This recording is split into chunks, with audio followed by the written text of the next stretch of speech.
I need that sports encyclopedia. Where you at, Steve Kim? Got Trent in the cut. What are you? He's the best. Yeah. He's a master motivator. I'm a master motivator. I ain't no regular ass motivator. I'm a fucking master. Coaches tried to make practice so hard that the game was less intrusive.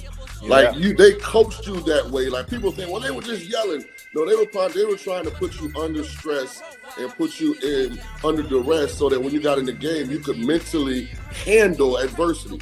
If you go through JUCO and you make it out of JUCO, you can make it anywhere. I respect the hell out of you to see that you're doing what you're doing and still doing what you're doing for real, the way you do it, man. From day one, you had the same enthusiasm. You keep the same enthusiasm, and it's fucking contagious. In my opinion, I think Shedeur Sanders is the best deep ball in college football. I don't think Can you just say something nice about Shedeur Sanders? I love talking ball. It's nice to connect with guys that are like-minded and just are real and genuine. And I'll proudly stand up next to you all. God bless America. You said belt to ass, T-Red. You got the belt around you. Coach JB Show.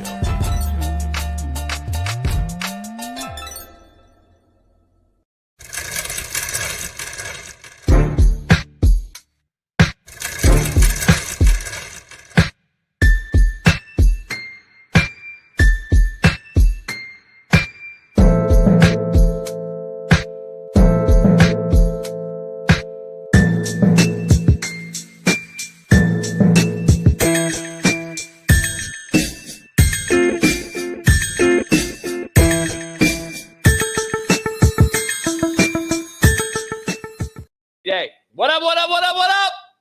It is Work Boot Wednesday. Strap up your hard hat, tie up your work boots, and pull up your big boy pants. It is go time. Take the E out of ego, and it spells go. This is Work Boot Wednesday, powered by BetUS TV. So head on over there today. We got a lot to discuss today, a lot going on. And make sure you pound that like, subscribe, become a member if you're not one. A lot going on today. On the realest show on planet Earth. NFL legend Joe Theismann will join us here not too long, and a Hall of Famer, Kevin Mawae. I know we said Bill Romanowski was today. He will be on Friday. Today, though, we have Hall of Fame offensive line legend Kevin Mawae joining us as well. So we got Kevin Mawae and Joe Theismann today, along with our own Shaun King. So pound that like, subscribe, and let a friend know what's going on, because it's the realest show on planet Earth. We got a lot going on today. Let's dive right into it. You see the thumbnail, man. I got a little bit to get off my chest here today, but imagine unprofessional professionals in professional sports. Let me say it again. Imagine unprofessional professionals in professional sports. That's what we got. Mike Malone, basically 1.5 years after winning an NBA title, was fired yesterday because he is rough around the edges, and players simply couldn't handle his hard coaching. Coach Malone, the all-time winningest coach in Nugget history, I think he's the third longest tenured coach in the NBA right now, currently, is gone. As we wake up this morning, he is gone. We are witnessing the softest era of professional athletes in the history of professional sports. Fact. The GM was also fired, which was smoke and mirrors to basically tell the public it was a house cleaning operation, when in reality, they fired the GM to show Mike Malone, it wasn't just you, Mike.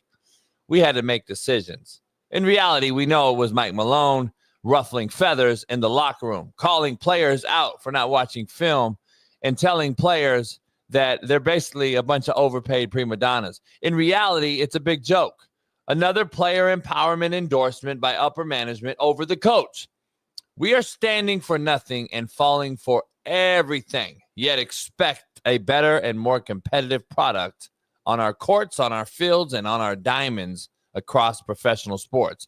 We have fallen off hard when it comes to building men, creating tough skin, and setting up people for lifelong success rather than just short-term fame. We want an analytical Excel spreadsheet creator roaming our sidelines over an alpha male hard ass. And we wonder why men are painting their nails, playing women in sports, and creating softer men than we have ever seen before in professional sports. Now, the Nuggets will blow up this roster. Joker will be a Laker. Jamal Murray will be gone, along with Porter Jr. and everyone else. This will be an entire new roster next year. But what do I know? Let's dive right into it, man. My main man, Far East Sider 317, Lamar Jackson loving, LeBron hairline having, AR5 defending, Caitlin Clark jocking, Ball State legend, Fox Sports' very own Big Smitty joins us. Yeah, what's going on, y'all, man? What's today? Is it Wednesday already? It's not Wednesday. Hands week was going so fast, man. Day away for the boat. Man. 1 day away. I'm going to go to the boat tomorrow. Yeah, crazy how fast this week's going, man. But hey, I'm so excited to be here, y'all, man. Crazy day in sports. About to dive into all things Mike Malone and different nuggets. But first, before we go there, we got to go here and shout out our chat right now because we got Jazzy Jazz in the chat. We got Ryan Pettis in the chat. We got Deputy C in the chat. We got Boston Richie every single day. Chris DeBono, Gene, D. Jones, Briggs, and Deputy C. It might be a loaded show. Young Bailey in the background with the prom shirt on. Shout out to Coach Prom. And we got a loaded show. I need to brush my hair, homie. I need a haircut bad. I ain't had no time. I be so busy, man. I do too much. I know you tired of hearing it, but man, I be got like 6 jobs, homie. I ain't got time for myself to cut my hair, to stretch, nothing.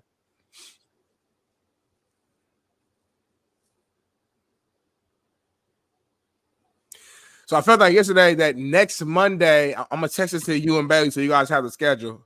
Next Monday, I have to fill in for the facility. Don't do that. Like this is on you. This is on you at this point. So every time I got to fill in and you get mad, it's on you. So yeah, you know why.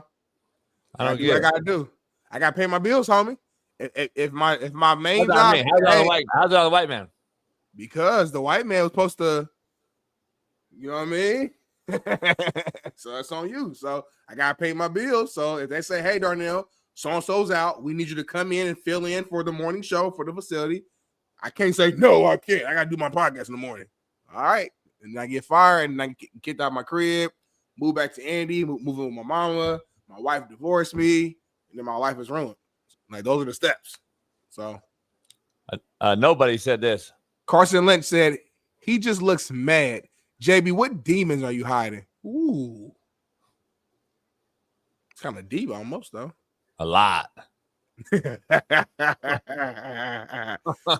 lot. We all got some stuff we hiding, homie. Yeah, a lot. Man. But I got bitches. That solves everything. As long as you got some hoes, you good. It don't matter what demons you got. Yeah, come on, house. Cigar. Say we sold the soul. They got a yacht, a house. Yeah, you got a Miss fan in the backyard. You got 2. You know, I'm proud of myself. I'm patting myself on the back today. For what? For not ever selling my soul. Like, I'm like one of the only one. Like, I like not only one. I'm sure there's people, but I'm like one of the ones I don't like. God damn, the shit I went through. I could have pleaded out 8 felonies. People tried to accuse me and fuck my life off. Yeah. I just want to. All right, I won't go to jail and do. I'll plead out. Fuck out of here. Eat a dick.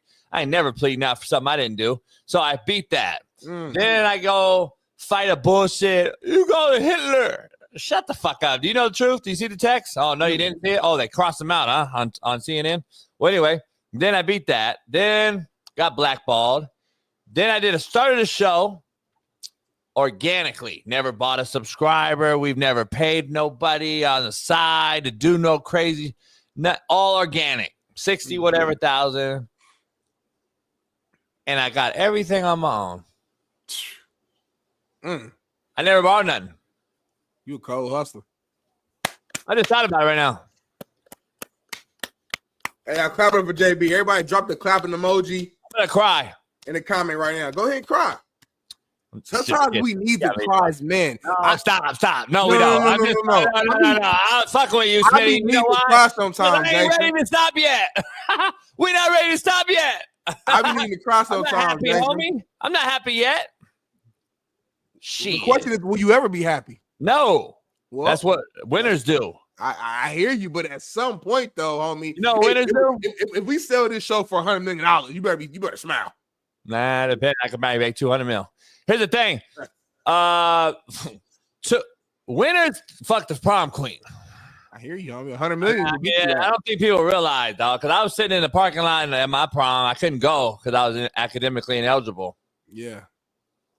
And so I sat out with the homies. We had a Lolo. I had some Lokes on. I think I had like some 501. Coke 45. Nah, we had some fuck St. Ides, homie. Oh, man. We had some St. Ides. And then this cat we didn't get along with had the broad at the prom that I liked. And I stayed out in the parking lot until she came out with the dude. And so, like, that's what it is, homie. Yeah, I took a bit. That's crazy. And he had to take it. Take that. Like, he couldn't do nothing. That's True wild. story. True story. Ruben, tell the story. But anyway, Joe Cord. Let's dive into that dude must have been soft. I would have pressed you. No way that happens to me. No way. I know, like, it's crazy. But the cats I was with at the time, it would have been a lot. Like, you was fucked because you had no, he wasn't winning. I timed it out. Like, he didn't even have his homies. Dang, that's crazy. Yeah, so it was kind of a fucked up deal for me. I look back at it and I say, would you change yourself? And I look back at it like, would you give him a pass and not take his bids? And I'm like, no. How about you apologize right now? Like now that you're 50 years old, you given it thought. I just said no. I do it all over again. You wouldn't change, but you can still apologize. You can still feel bad for it. Two things can be true. No, I fuck shit out of a bitch. So current one. Like you do it again. Like if you ran into him at 7-Eleven today, you'll do the same thing. And she wanted it too, because obviously that night. Right, that exact night. She went with him that night. Yeah. But she with me that night. Homie, I'm gonna tell you, I ain't gonna say the homie name because you can't do that. I swear him to God, now that I'm thinking about this exact thing happened with one of my homies during my prom night. I swear to God. And I gotta keep names out and stuff. You gotta protect the guilty, protect the innocent. Wait, he got his shit snatched? No, like my homie went to prom solo, dolo. It just was kind of floating around, whatever. You know what I'm saying? And then after prom, he took a shorty from a dude who took her to prom. He took her to prom, took her out to eat. Like the dude did all the stuff, the wine and dine. He was a good dude, everything. Prom ended. She didn't go to the hotel with her date. She went with my homie to his hotel and he smacked and everything. It was a big deal because people found out. It was like a whole thing. It was I swear, 2012, this happened verbatim. Oh damn, 2012. Shit. Yeah. I was the head coach at Cabrillo. You was young though, 2012. You was like baby age. I was only what? You 46 now. That was 13 years ago, homie. I'm 49 now. Huh? You 49, homie? Yeah. I look good, huh? That's crazy. Really old. No, you really old as hell. I thought you were 46. Like I really look good for 49, huh? I mean, you just look 49. Like, but I thought you was 46. Like 49 is crazy. Like, sheesh. Hold on. Time out. We gotta do a huge 50th like birthday type situation next year. We gotta start planning right now. Live show. Might be on a yacht somewhere. No one knows where I'm at. No, forget a yacht. We gotta do a huge. Your yacht too small. Huge party. Like I'm about to start planning right now. I'm about to start planning right now. I'm gonna have a big one by then. Start planning right now. I'm gonna have a bigger yacht by then. Bet USTV. Bet USTV. Huh? Bet USTV. Yeah. You need to see. You need to go. Stop being scared. Yeah, I'm waiting prime time. Let's dive into it, man. So we got a lot to talk about. Let's get to the quote of the day, brought to you by BetUSTV. Yeah. Quote of the day, Smitty. Be somebody who is very difficult to replace. That's who I am. That's literally who I am to this show. Like, if I left the show would keep going about for me. sure. It's not about me, yeah. No, the show would keep going for sure. But it'd be way different. Way different. Even my haters who be like, yeah, kick Smitty off. Deep down inside and they saw it, they be like, yeah, nah, it ain't the same. They did it. Right. Right. Remember when you know how you take a vacation every 2 weeks? Yeah, because I have to, yeah. No, you don't have to. So, like, you take vacation, and I'm like the good boss that lets you. I'm so, married. like, remember that time? What was it? Like a week off or 2 weeks off? What did you? Yeah, have? I wasn't that long. I was like 2 days off. I went to New York. It was a while. I had a Friday and a Monday off, homie. No. This was a while back, homie. When you were gone for like a week, remember? And everybody was like, I gotta admit, man. It's just not the same with South Smitty. Like, these are the haters. I went off. It was All-Star Weekend. It was NBA All-Star Weekend. Yeah, it was like a week. I did one show actually in the Airbnb in San Fran. And then This was like the rest of the week. Nah, this was like during the football season or something. Nah, I never took a week off. Yeah. You were away. Yeah. You were gone for like a week. Bailey, you remember that week? Because I had a not during football season. I never had a week off football season. I know for a fact I did. I know for a fact I didn't. You're wrong. You're lying. That's our hardest working season. Cap. You're lying. So at Fox, we do not get weeks off during NFL season. So I just the crowd be knowing. They say you went to Jamaica. That was like, okay, that was in May. That wasn't on football season. That was in May. Thank you. I knew it was something though. That was my anniversary 2 years ago. So you missed like a week though. I missed 3 days. Yeah, I missed 3 days. No, more than 3. It was Thursday, Friday, Monday. I remember it was Thursday, Friday. It was a weekend and Monday. And then you missed after your girl Kamala lost. You missed for like a week. I missed that ended up being the same because that was what All-Star weekend, right? I don't know. Or my birthday or something. No, it was my birthday weekend. It so happened. No, she lost. She was hot. She lost. You were like, I'm out of here. Weekend or date where it just I covered up for you. Like I covered up for you, like why you were gone, but the real reason we know why. You want to come out now and tell everybody why the real reason now? I've been had that time off before I even knew that was the date that anything was gonna happen. And I didn't know Con was gonna lose. Let's dive into it, man. Hey, China just putting. I know we don't talk politics, but China they not. I mean, they fighting back. Said this morning they threw a 50% tariff or something right back. So now we're just going back and forth. So yeah, it's all cap. I mean, we'll see who folds first. Hopefully they fold first. By the way, China's the most crooked government. They got money though, homie. Like I know we're still the most economic. We're still the number one power. And their kids smarter than our kids. That's a fact. Because they got them trained over there, homie. Let me show you. Let me show you their kids, homie. Go ahead, Bailey, I sent it to you, Bailey. Let me show you their kids, homie. Every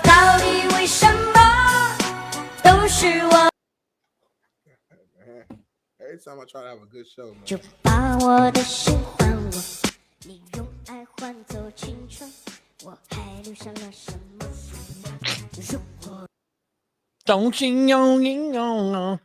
Keep playing it. Fuck it, baby. I'll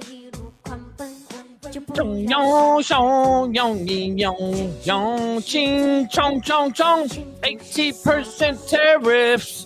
Tariff me the Kim Jong-un.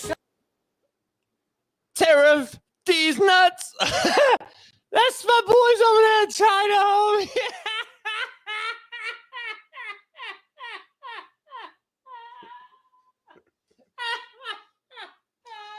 You going to hell, homie. And I don't tell nobody that.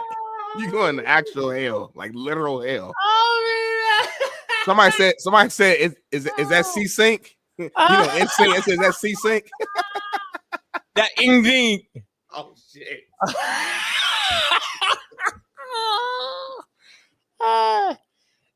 That Donald Trump. Oh, my God, bro. You got to relax, man. Backstreet Boys, homie. Homie.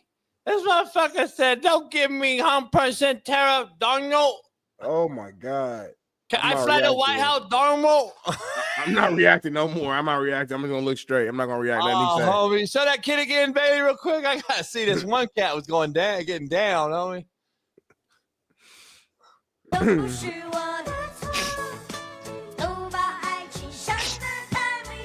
mean, that motherfucker passionate, homie. The cat on the left, homie, is really like the Asian Mark Wahlberg, homie, from back in the day, homie. Fucking, like, seriously, the Funky Bunch, homie. Marky Mark, what's his name? Yeah, Marky Mark. That's the Funky Bunch. Oh, my God. Homie. I gotta stop commenting. He keep making it worse. Every time I ask a question, he makes it worse. Homie, but they don't give a fuck about them tariffs, homie. That's why I wanted to show you them kids, because they didn't give a fuck. They got bread though, homie.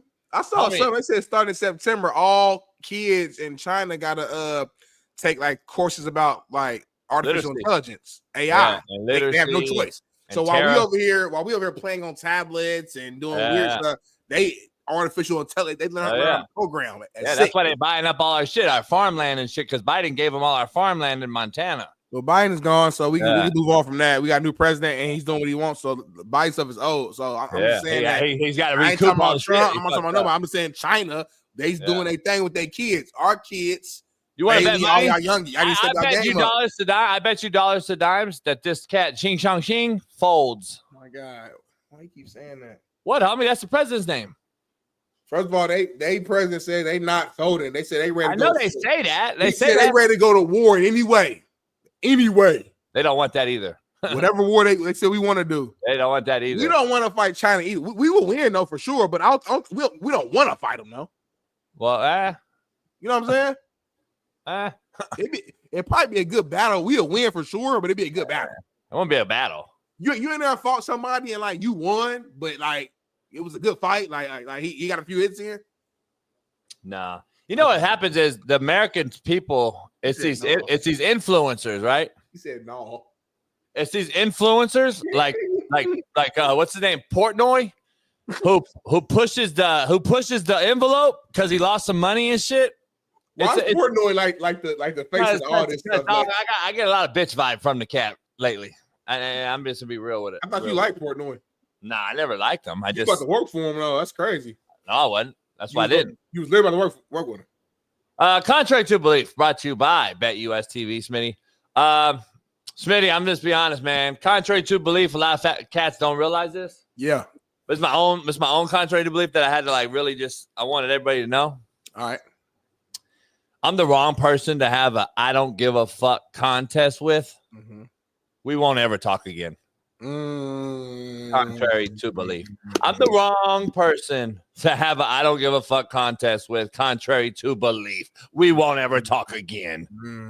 I'm just letting you know. A lot of you out there need to have that mindset. Because I'm just telling you, I don't give a fuck. All right. I ain't gonna rank that one because that's more like a personal one. That's not like that's not for everybody. It is a personal one, but it's a good one though. That's a good one. I mean, Gene said it's top 13 still. Gene love you so much. No matter what you say, it's gonna be top 13. You can say whatever. It's top 13. Number one, somebody said. Somebody said number one. We get some weird people in the chat sometimes. I ain't gonna lie to you. Bailey said best contrary to belief in last 2 weeks. Well, we know Bailey's your mini me, homie. Y'all agree on everything except Colorado. That's the only thing y'all disagree on. Doug Bird said could have done without that one. Is he a brother? Yeah, he a brother. He black though. Yeah. Poll question, Smitty. Let's dive right into it because we're already 30 minutes in. We haven't talked about anything. I'm in a commercial break. Will Joker demand a trade? That's where we are, Smitty, after unbelievable. Let me get your take first of all about this. I didn't get to ask you about it. We hadn't talked yet because I was out beating cheeks and you was like in traffic. What is your take on this? I was shocked. Like when I looked at my phone and saw this news yesterday, I thought it was one of those fake accounts. You know what I'm saying? I thought somebody was trolling me. And I looked and kept seeing it on every single major platform. I'm like, oh my God, I can't believe this is real. They're 2 games away from the playoffs and you fire your head coach? It makes no sense, man. And obviously there's some stuff going on behind the scenes. Not only they fired their head coach, they fired their GM. Everything I've read is that the GM and Coach Malone have never been cool. They disagreed on a lot of on-court decisions and moves behind the scenes. And it seems like there were some disagreements on Westbrook's role. We know Westbrook has kind of played poorly as of last few games lately, especially late in the games. And there's been some back and forth on his minutes being or decreased, and allegedly Mike Malone wanted to keep him in. The GM wanted some younger guy going in, etc. And the owner, I think, who is Kroenke, right? Ain't Kroenke the owner of the Nuggets? He also owns the Rams and all these championship teams. Colorado Avalanche. Yep.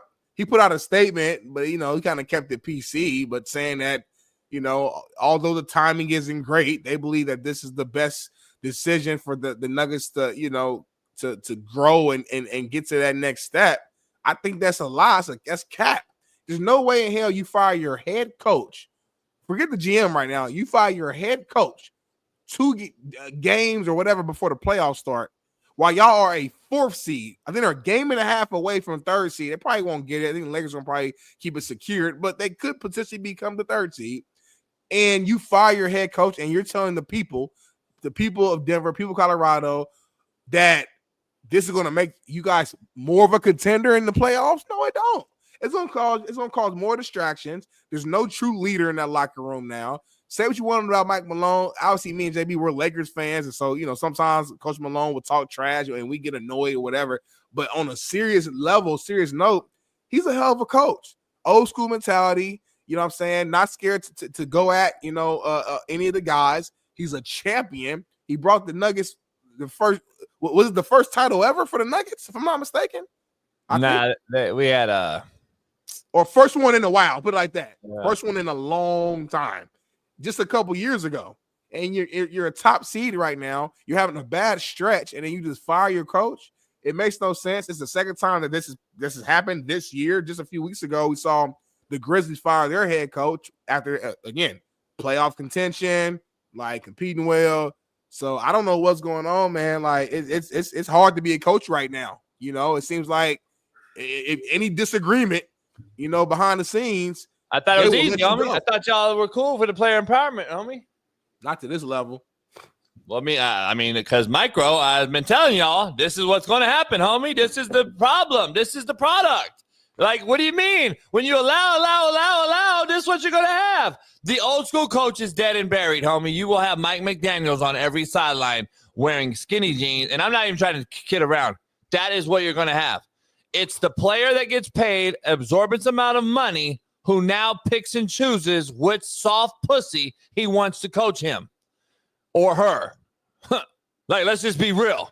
The old school guy like Mike Malone, come on, Smitty. Like, look at it, dog. Bud got fired after winning a title in Milwaukee a year later.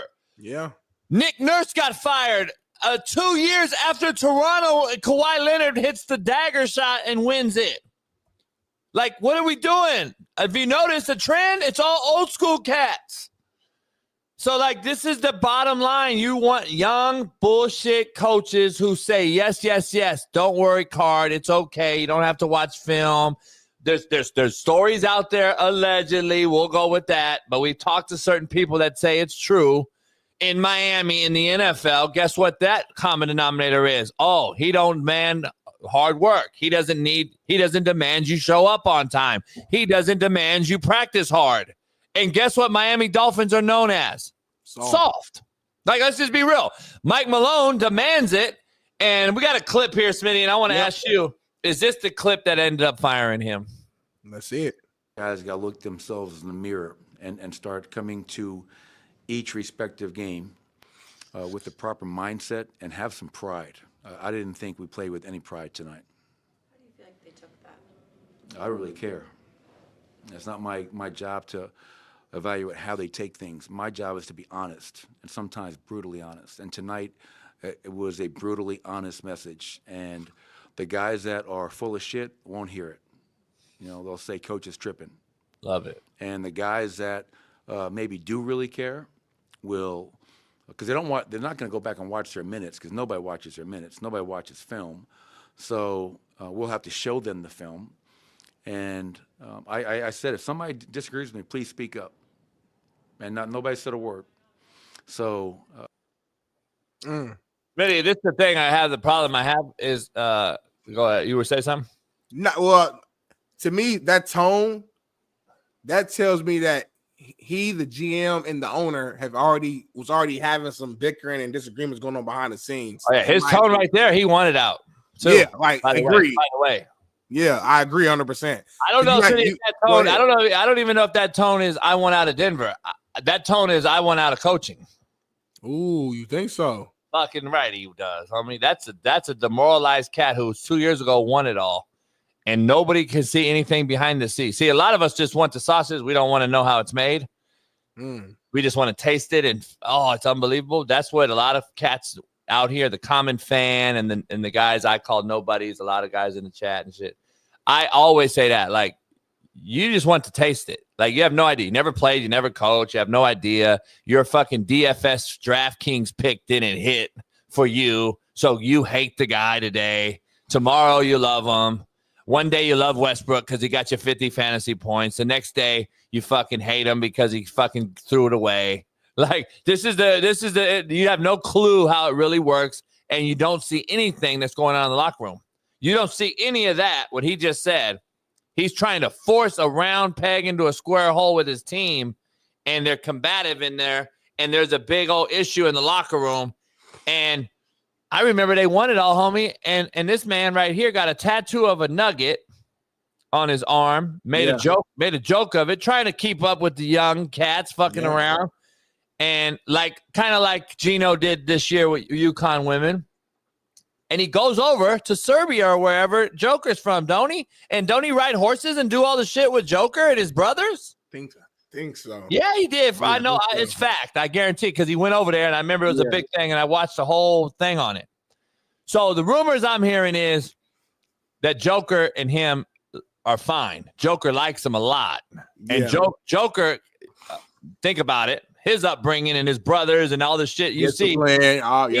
He's fine with the hard coaching. Yeah. That's normal over there. That's like whatever. It used to be normal over here.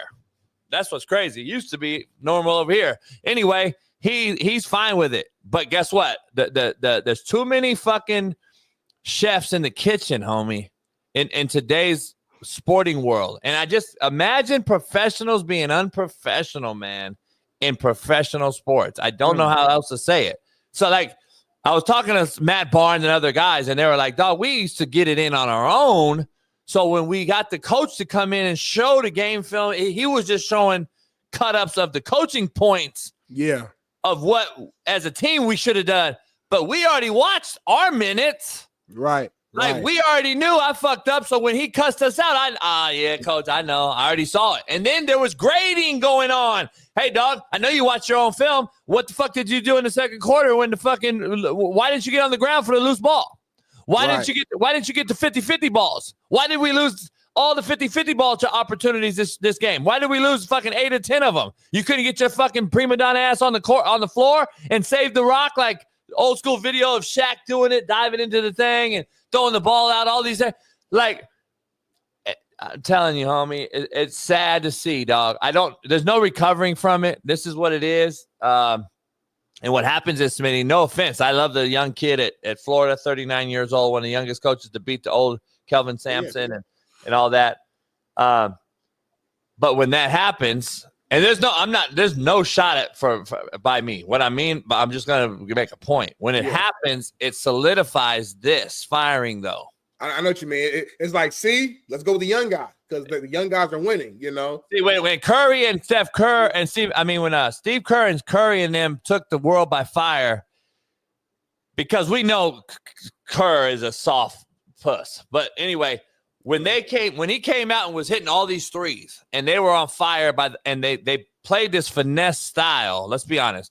I'm gonna try to be politically correct as I can with Steve Kerr. They played this perimeter, softer finesse style that won championships, and everybody was like, let's go with this style of, let's go get 3-point shooters, let's play this finesse style, let's go. And Steve Kerr was young. I'm just saying he was younger, right, when they started. Let's go get this younger coach. And they all and even though Mark Jackson built that roster, they go get Steve Kerr to get him over the hump and win it. Then they won the titles, all the success and all that shit. Well, you see a trend go on after that. There was coaching hires just like that. Oh, let's go find a Popovich guy from his tree, or let's go get a Billy Donovan in OKC, and now he's in Chicago struggling, if you know, right? Because he's now become the hard old guy. Like, I'm just telling you, this is the way to get around coaching the young men and demanding of them and holding them accountable by getting young coaches to do softer shit. Let's appease to the masses, which are the players who make so much money that we're not going to be able to cuss them out anymore. We're not going to be able to hold them to the fire. We can't demand greatness from them no more because they make so much money. They feel they're above going to watch film. They feel they're above being professional. They feel they're above being hungry, Smitty, because they know that on the 1st and the 15th, their fucking bank accounts are going to be fattened. And the thing is, dog, it's a sad, sad world we're in because the competitive balance and competitive edge by professionals are gone. And now we're seeing, I could get into the league now. As a high school kid, Smitty, there's so much to talk about with this, but you can't tell me high school kids don't have it easier as far as their path. When they're sitting there in high school thinking, I could get paid, I can play in college longer, I can play in college at multiple schools and get multiple bags, stay longer, make professional money. I saw something the other day. I'm rambling on it. You can have it, but I saw something about, who was it? The Florida point guard got paid $2 million this year.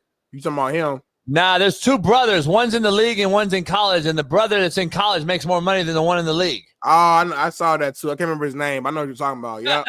Come on, homie. So let's play the Paul Pierce take because I know we have a similar take on this. I wanted to show this what it is. That's what I've been saying for years, what it has become and what we're going to allow if we keep letting this happen. And I've been saying it for 4 and 5 years, homie, and now we're seeing it full firsthand. Like, this is the 4th seed, Smitty. It's not like they're not in the playoffs or not. I mean, even if they were, like, used to, Smitty, this is how it used to be. If you won a Super Bowl or an NBA title, you automatically got 5 years extra. Right. Like, off the rip, like, I never, he's the last coach I would have thought would be fired right now. Like, that don't make no sense. Homie. Especially for the Nuggets. Y'all don't win championships. Let's keep it real. Let's keep it funky. That's not what y'all do. You know what I'm saying? It's not a regular thing. This is a rare occurrence. He brought that to you. And I got a video from yesterday that I did that a lot of people are tripping on me because I correlated it with. Let's take a listen. What up, man? The real Coach JB here. Listen, man, the Denver Nuggets fired Mike Malone. Just won the title 2 years ago. So the Celtics last year and the fucking Nuggets the year before. It sounds like a bunch of pussies up in the front office there in Denver. Mile High Stadium must be fucking high because guess what? You can't handle a combative alpha male leader of men. And you cancel culture vultures out here should be fucking ashamed of yourself for firing a dude who's been there 10 years, the all-time wins leader, and just won a title. And let me break this down real quick. This is why you soft pussies out here stop comparing the NIL and transfer portal era kids to grown men who have been doing it for 40 fucking years and bettering it for their family. When you kids get to transfer 20 times and say, well, coaches could transfer, coach. They can take new jobs. They've earned the right. 40 fucking years. You guys don't even know how to change the oil in your fucking cars yet, and you want to transfer? Stop comparing it. It ain't the same. The reason I said that, Smitty, is because I've been saying this with you for 2 years now, and you know what I mean, but I don't know if people understand. It's starting to transition uphill, which I've been telling everybody. When you allow it in college now, the college player that was allowed to do it and transfer 4 times and get NIL money, they go on to the NBA and the NFL and do what? Demand trades. Player empowerment is at all-time high.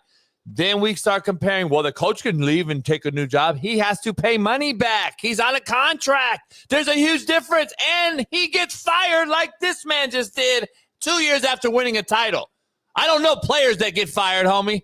I know they get cut. We used to cut you. Nowadays, that's not even happening anymore. Now you're allowed to leave. Here's the cool part if I was coaching college football or college basketball or anything like that. I'm just going to tell you straight up. I don't think a lot of people realize this. But go ahead and enter the portal, Smitty, and go ahead and let me lose my 5-star in the portal. And if you're too soft to handle it, go ahead. You know what's crazy about this landscape that I would flip? And I don't know probably why I don't coach no more because obviously I would come up with innovative ways to dominate the recruiting trail like I always have seemed to do. And in less than 48 hours, I'll have a 5-star replacement now. Where before, if we lost a kid, in June, July, whatever, I'm fucked, right? I'm trying to beg that kid or work a way to keep the kid. I can go get the kid right now, right back. Another kid, 5-star kid now, with the way the rules are. Yeah. Like, I can replace that kid like this, homie. Like I don't think people realize, and I think Fran Brown came out at Syracuse and said, like, there's 2 ways this is going now. You can enter the portal, young man. I can also send you to the portal.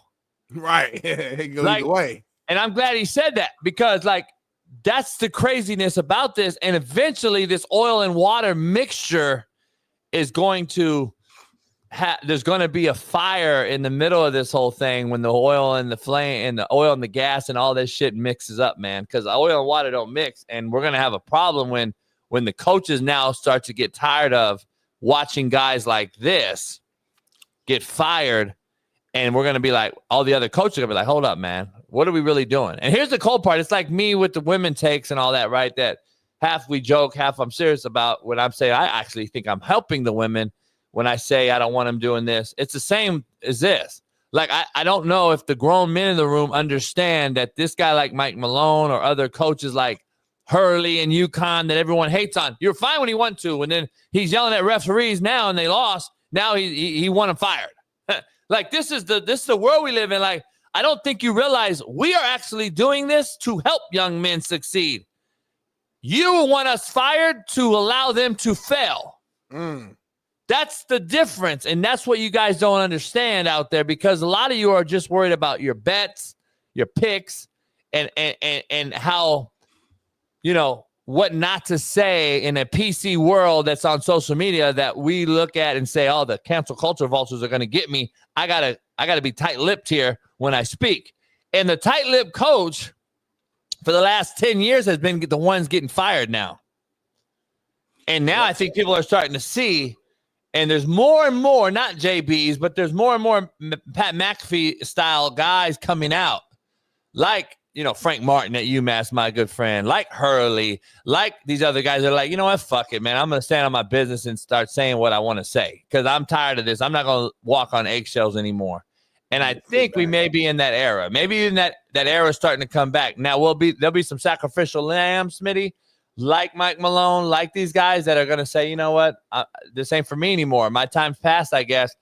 And then eventually, though, they'll come back to some of these older guys when they figure out that and I'm not going to use that term because I hated using it as football coach, but what am I going to say? When there's too many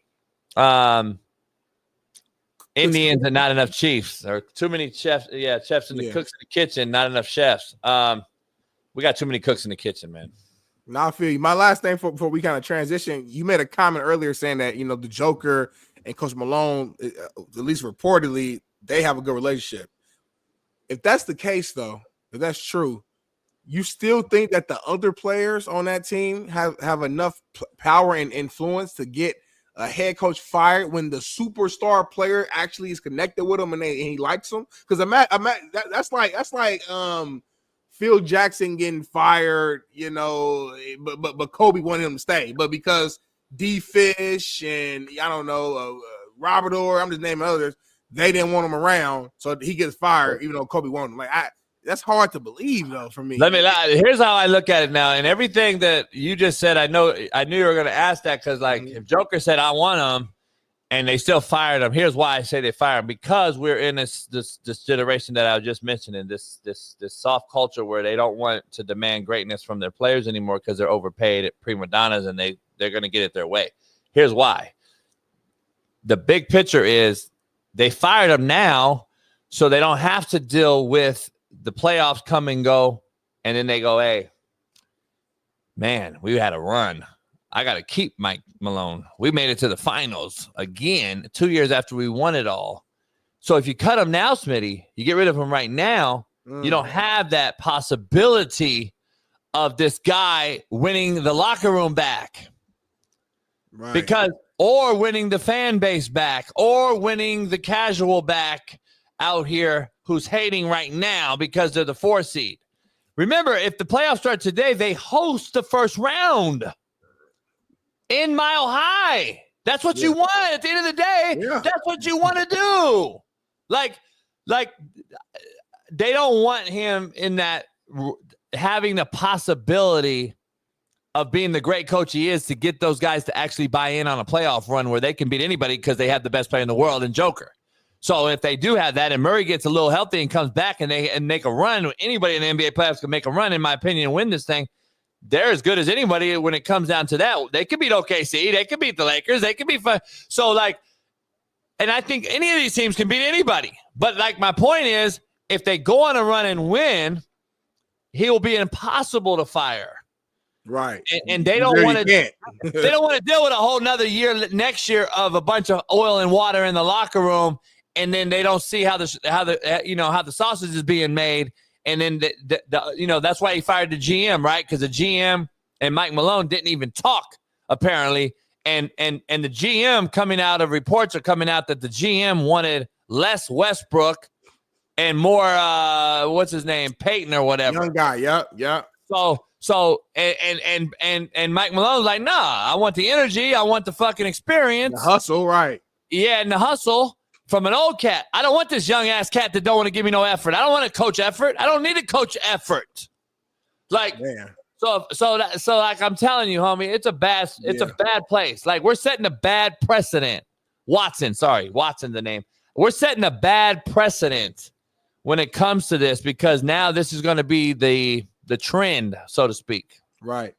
Nah, you're right, man. I'm sure we'll bring this back up a little bit later, man. But we got about 10 minutes left before we go into our first commercial break, and I want to dive into this other topic before then. We might push it back a little before later. You move on. Before you move on, can I ask you a question real quick before we move on? Ask whatever you want to ask me, sir. Your thoughts on Luka getting thrown out last night? Do we got the clip?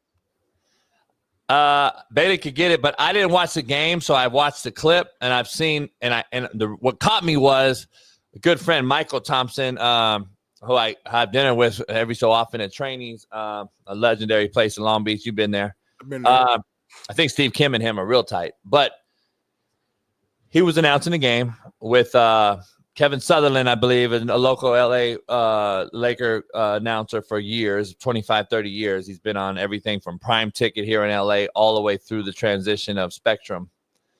Him and they kind of got into an argument on the air. And I'm like, I hear the clip and I'm like, what's going on here? And Kevin's so pissed off because he's like, dog, what the fuck are you doing? Why would you throw out a superstar? And he goes, I would be the same. I would be as mad as I am now for the Lakers calling the Laker game as I would be if Gilgeous Arena or Jay, what the fuck's his name over there? And go KC, their star. Shai Gilgeous. If Shai Gilgeous was kicked out, I'd be as pissed off as I am as Luka being kicked out. Why are you throwing your star out? Makes no sense. This goes back to this whole crowd thing. But listen, I'm going to play both sides of this thing. Like, this guy, Luka, these younger cats got to also, homie, listen, Westbrook set the precedent. We saw Westbrook get into it with crowds, and we had all these other guys, KD and all these other guys over the last few years have been getting into it with these crowds, and I've been going at it, right? I've been calling the players soft. Then I've been calling the fans a bunch of bitches for doing what they do, and the arena's allowing it. And then I go back and say, well, man, you're making a lot of money, dog. If you're on the road, guess what? Get ready to take on some fucking hostile environment. That's what sports used to be, Smitty. Like the guys waving the shit behind the free throw line. Like, I'm just saying, like, why now is our skin so soft that everything has to be a contest, bitch and moan, argue with the ref, cry to the crowd? You made a little runner in the lane, homie. Like, you now have to talk shit. Now, remember, at that point, from what I'm looking at, they went up 108-107. Yep. They ejected them, and they get blown out by 16. So, my point is, Luka also has a reputation. Remember, just like I had with the refs, he has with the refs, homie. And let's be real, dog. He's not LeBron yet as far as carrying weight. He's a big name and all. We get it. But you're not LeBron or Kobe or Jordan yet with the name and the clout you carry. So you have a reputation of being a crybaby little bitch. Let's be real. And let's be honest. Refs do not like this cat, and it's a known thing. And it's definitely it definitely feels personal. Even his teammate Vanderbilt was asked after the game. I guess they said his first tech, the referee, walked over and said, "I will talk to anybody but Luka." That's the comment that he made. You know what I'm saying? Also, and you guys can fact check this, but this is my guy Toyo, who I trust, FA's big brother. He said they said on a broadcast in the first quarter that the referee had lost his best friend unexpectedly earlier that day. I'm not again. So if let's say if that's true and that actually happened, I'm just saying these referees are human beings. They have emotions. To your point, at the end of the day. So if you're known for somebody who cries and all the time about calls, or they feel like you're disrespectful or whatever the case may be, they're already coming into that game like, hey man, keep your eyes on Luka. Let me stop you. Draymond, whatever the case may be. Let me chime in on that topic because that's the topic about firing Mike Malone. This is the reason. This is why. Imagine unprofessionals, professionals in professional sports. Woo-wee. Because again, this goes back to that, homie. My daddy died on April 18th, 2005. I was the offensive coordinator at East LA Community College, and I was at practice on April 18th, 2005. Yeah, you different. It's not even different. It's how we were raised, homie. We fucking had obligations to appease, to uphold. I had 100 players that were I was obligated to. My daddy wouldn't have wanted it no other way. And I'm not patting myself on the back because I was there because my dad died that day. Here's the difference. Referee, we know we have real life situations happen, homie. You don't get to take your emotional fucking happenings during the day in your personal life and take it out in your professional one. We have to separate the two. What happened, homie? When did this happen? When did this change? Is my point? Is my issue? Like, I get it. We all have tough time. The professional side needs to be separated from your personal side. And if you couldn't do it, guess what? You have time to do. Tell the head referee that I can't go tonight. Right. Yep. Don't fucking make an excuse on your personal life that this is the reason why that I was a fucking emotional wreck and I threw this cat out when we got millions of dollars on the line every single night and billions of dollars on the court. Right. And for clarity, I think that was the first tech. I don't know if the same ref called both. I think it might have been another ref that called the first one. But to your point, I actually agree with you, man. Like, if you can't do it, then just speak up. That's the mature decision. That's the grown folk decision. Say, I'm too emotional right now. I'm mentally not there. But if you go out there on that court or that field, just like players, just like coaches, we expect the job to get done and get done well. It's the same thing with players. Like a player, might have a bad game, and after people are like, he's hurt or his leg is messed. Hey, he was on the field. He played. We expect a certain level of a performance. Man, this how I know it's fuck, and it's all a smoke screen. Because if you remember, if you go back 4 years ago or 5 years, whatever it was now, time flies like it's a thief.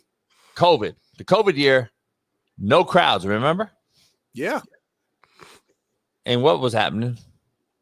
If you just look back and remember, do you remember the referees and the players' interactions? Do you remember the players and, no crowd?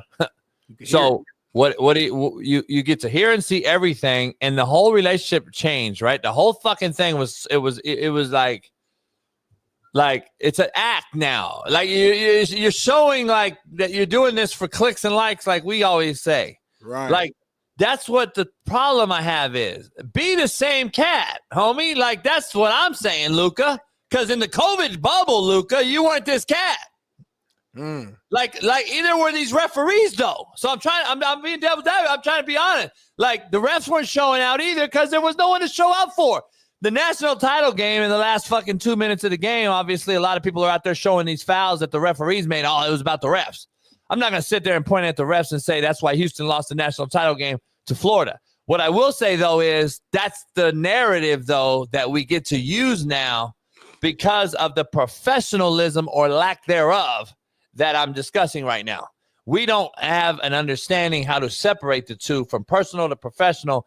And now we got players that are getting paid exorbitant amount of money who won't watch film, who won't be professional.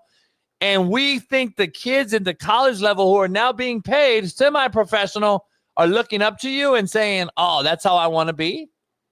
You think I want to look at Ja Morant and I want my kid to see Ja Morant now throw a fucking grenade into the crowd? We're going to talk about that a little later.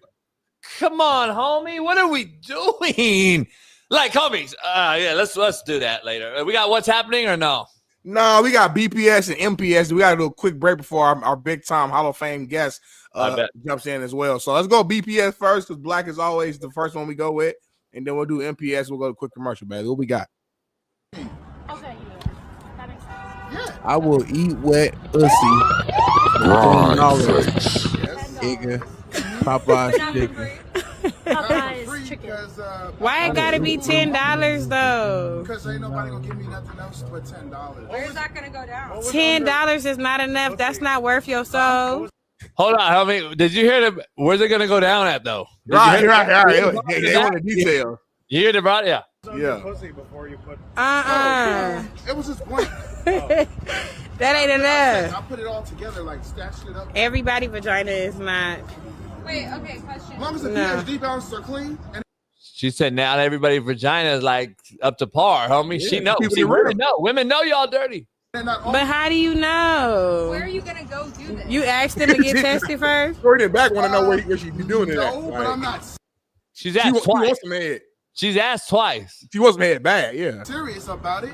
I do comedy. That's what makes it Jazzy Jazz. funny. I'm not for real. I'm trying to get chicken. But I said you can eat pussy, you can eat chicken. Put 2 and 2 together, you can eat both. Okay, I think we need to work on your Yeah, I know he look familiar. I think he's a comedy dude. Still funny though. That shorty in the back, she wanted some head bad though. Where you gonna do it at? No. But where's it going down at? Like, Is where's it it going hard? down? Yeah, like that, I'm curious where it's going down, and that's what she was worried about. She didn't give a fuck about nothing else. Yeah, she wants a head bad. She didn't give a fuck about nothing else. All right, that's a good one. That's a good one to start, man. All right, what We got some for Mexican people shit though. We got some Mexican people shit for the Mexican homies. Okay. Aquí estamos haciendo la carnita, estaba lloviendo, nos pusimos tristes. ¿Qué pasó, Selvi? Ni el güero nos detiene. Lloviendo y dijimos ya no hay carnita, pero miren aquí. Qué ricura la vida, ¿ves? Aquí, that means here. No lo conseguimos, arreglamos. Miren. Vamos a hacer unos chucos. All right, Homie. JB, translate all that. Basically, we're getting ready to take all this downstairs to the taco truck to sell on the street. We sell street tacos, and we're cooking it in the house on the Coleman. And the landlord now has to deal with us and fine us and throw us out. I heard Aki. That means here. Can you tell me what that line was about? Here, I won't be caught by ice, and they can't catch them. Oh my damn. We're gonna go to a quick 3-minute commercial break, y'all. Then we're gonna bring on a Hall of Famer, man. So make sure you hit that like button, subscribe, because we ain't going nowhere, man. Nowhere, man. More Coach AB show with Big Smitty, y'all. 3 minutes.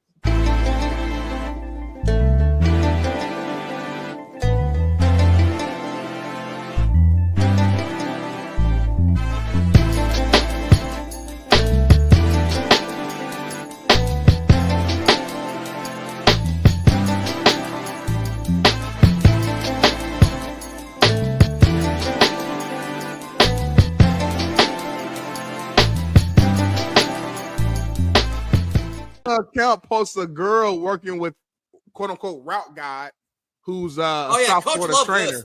Coach love this. Yeah. Fuck. Oh, look at it. Oh, hold on. She down there look good. Why y'all playing around? She looked like Travis Hunter. Hold on. Her no I mean- bullshit. Her feet look kind of good, Steve. Like all jokes aside. All So you're jokes looking at her aside. feet. Okay. I don't know. All right. Smitty, can I just tell you something? It's a good workout. This is the football version of Let me line up in front. Can you put her head up? Put her head up running the route, like facing me. Hold on, real quick, Jason. This is also a kid. I want to make that clear. This is not a grown woman. Before you do what you about to do, this is a 14-year-old, 13-year-old kid, 12-year-old Hey, kid. Smitty, I'm from Compton. Start none, won't be none. So here's the go. Let me see. All right. So is this her route? Yeah. Oh, shut the fuck up. Throw that motherfucker down. Fuck all that work shit. Give me that.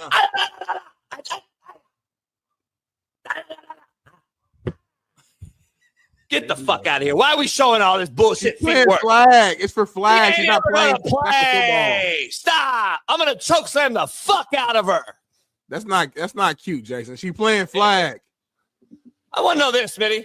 Have you ever seen a motherfucker run a route like this? What's wrong with JV, Steve? Tell me something wrong with him, seriously. Look at him. Look at him. Look at my co-host, Steve. Something's actually wrong with him. Like, we got to go get him checked. Have you ever seen a route? Hey, Alan, does your whiteout start off running on everybody? What show do I co-host, man? God damn, homie. Hey, you almost look like you were doing the Roger Rabbit there. Hey, have you ever like you're doing the RoboCop? I'm not a breast, Smitty. But hey, have you ever seen a you out of breath. hot? Have you ever seen a hot? Try to shake ass. Hey, have you ever seen a hot? Hey, Steve, you ever seen a hot get into the phase and get into the route? Why you breathing so hard, homie? I was smoking a cigar. Oh, yeah, I bet. I mean, Smitty, that's the football version of when hits. Every mediocre boxer look kind of good on mitts. They all look like pound. This is unbelievable. I don't, But my question for y'all, why are we mad that she's just doing some cone drills? I'm not. It's just some cone. Like, it ain't. They're not saying she's about to get drafted in the NFL. They're not. She's just doing some cone drills. We know flag football is something the NFL is promoting. Agree to disagree. But hey, by the way, she's just doing drills. Smitty, about 2 years ago, yeah, the NFL Network during the summer showed some international flag football competition, and I just I'll watch it. I need water. And it was the U.S. against Mexico. Man, those Lupes and those Henrietas, they beat the hell out of us. Seriously, the Garcias and the Lopezes. And flag is a different sport. Blew us out. Flag is different than regular football. Yeah. Steve, did you hear last week's Mexican word of the day? You're breathing so hard right now, Jason. What's up? You never heard the last week's Mexican word of the day? Nuh-uh. Bailey, do you have the video? Can we show it? I'm surprised you didn't see the Mexican word of the day. Cisco and Ruben gave it to me. I reiterate.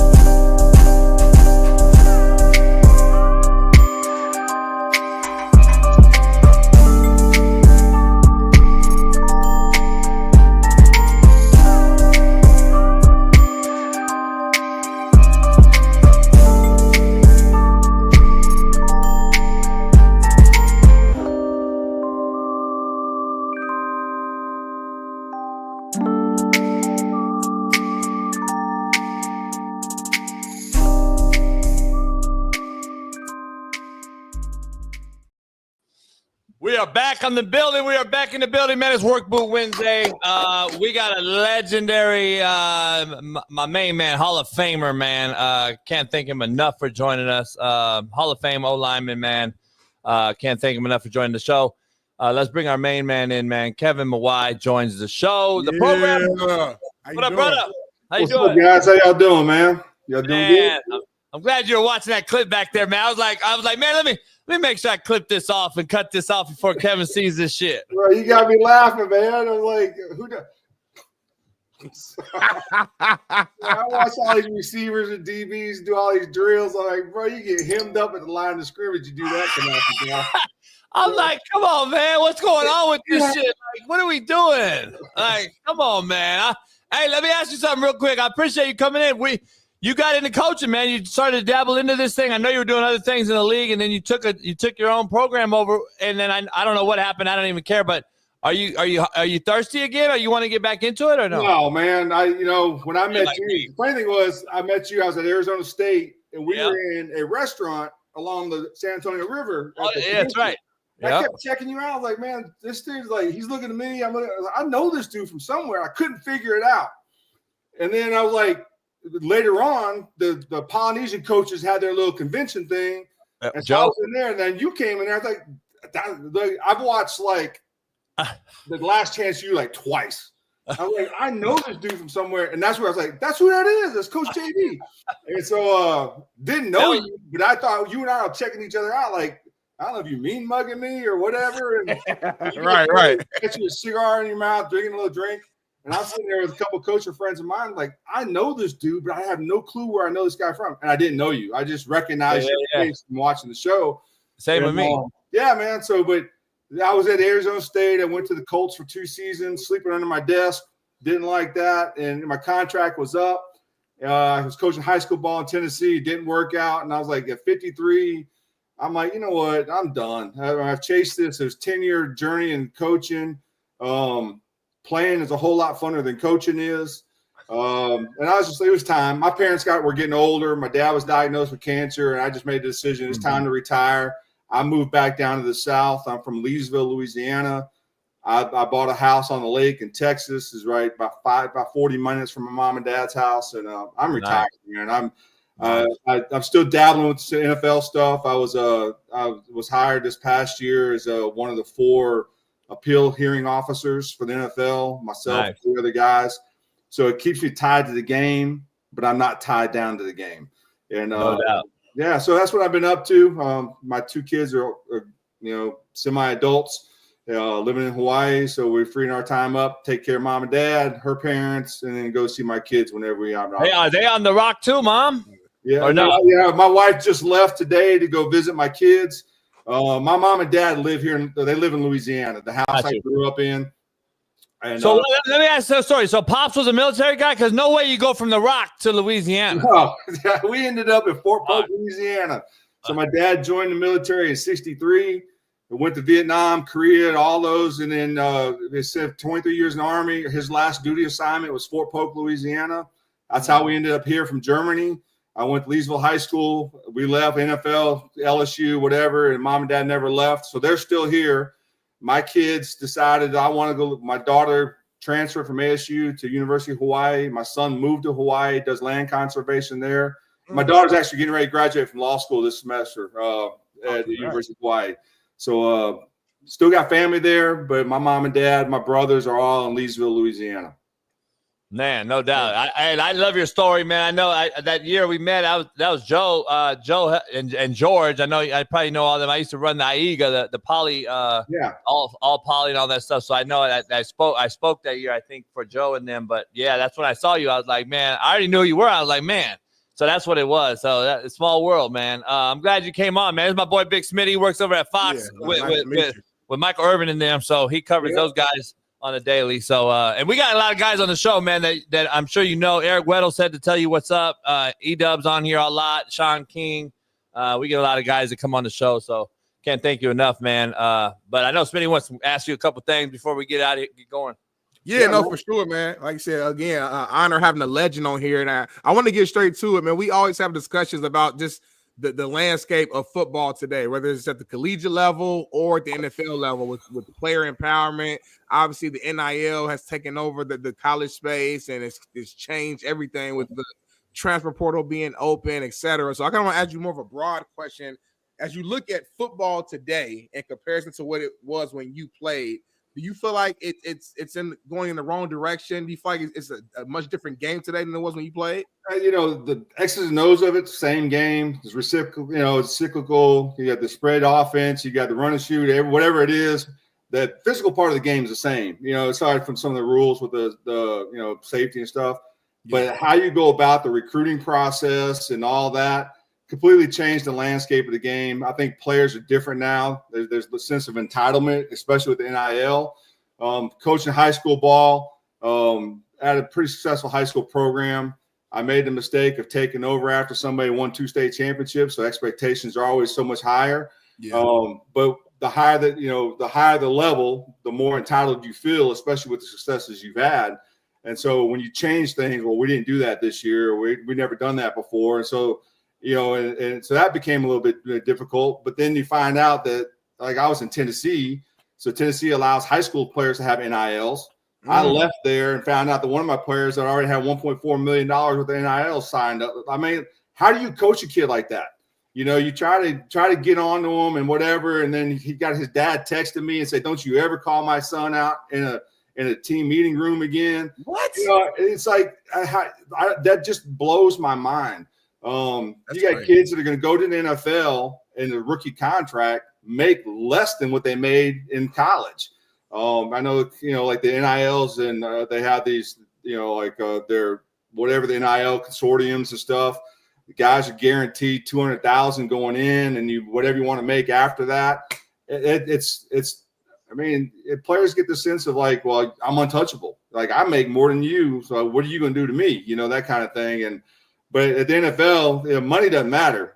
I could be the lowest paid coach on the coaching staff. You making $5 million a year, I can treat you like a man and tell you what I really feel about you. Well, you can't bruise egos in high school and college. I mean, now kids nobody wants to stick it out.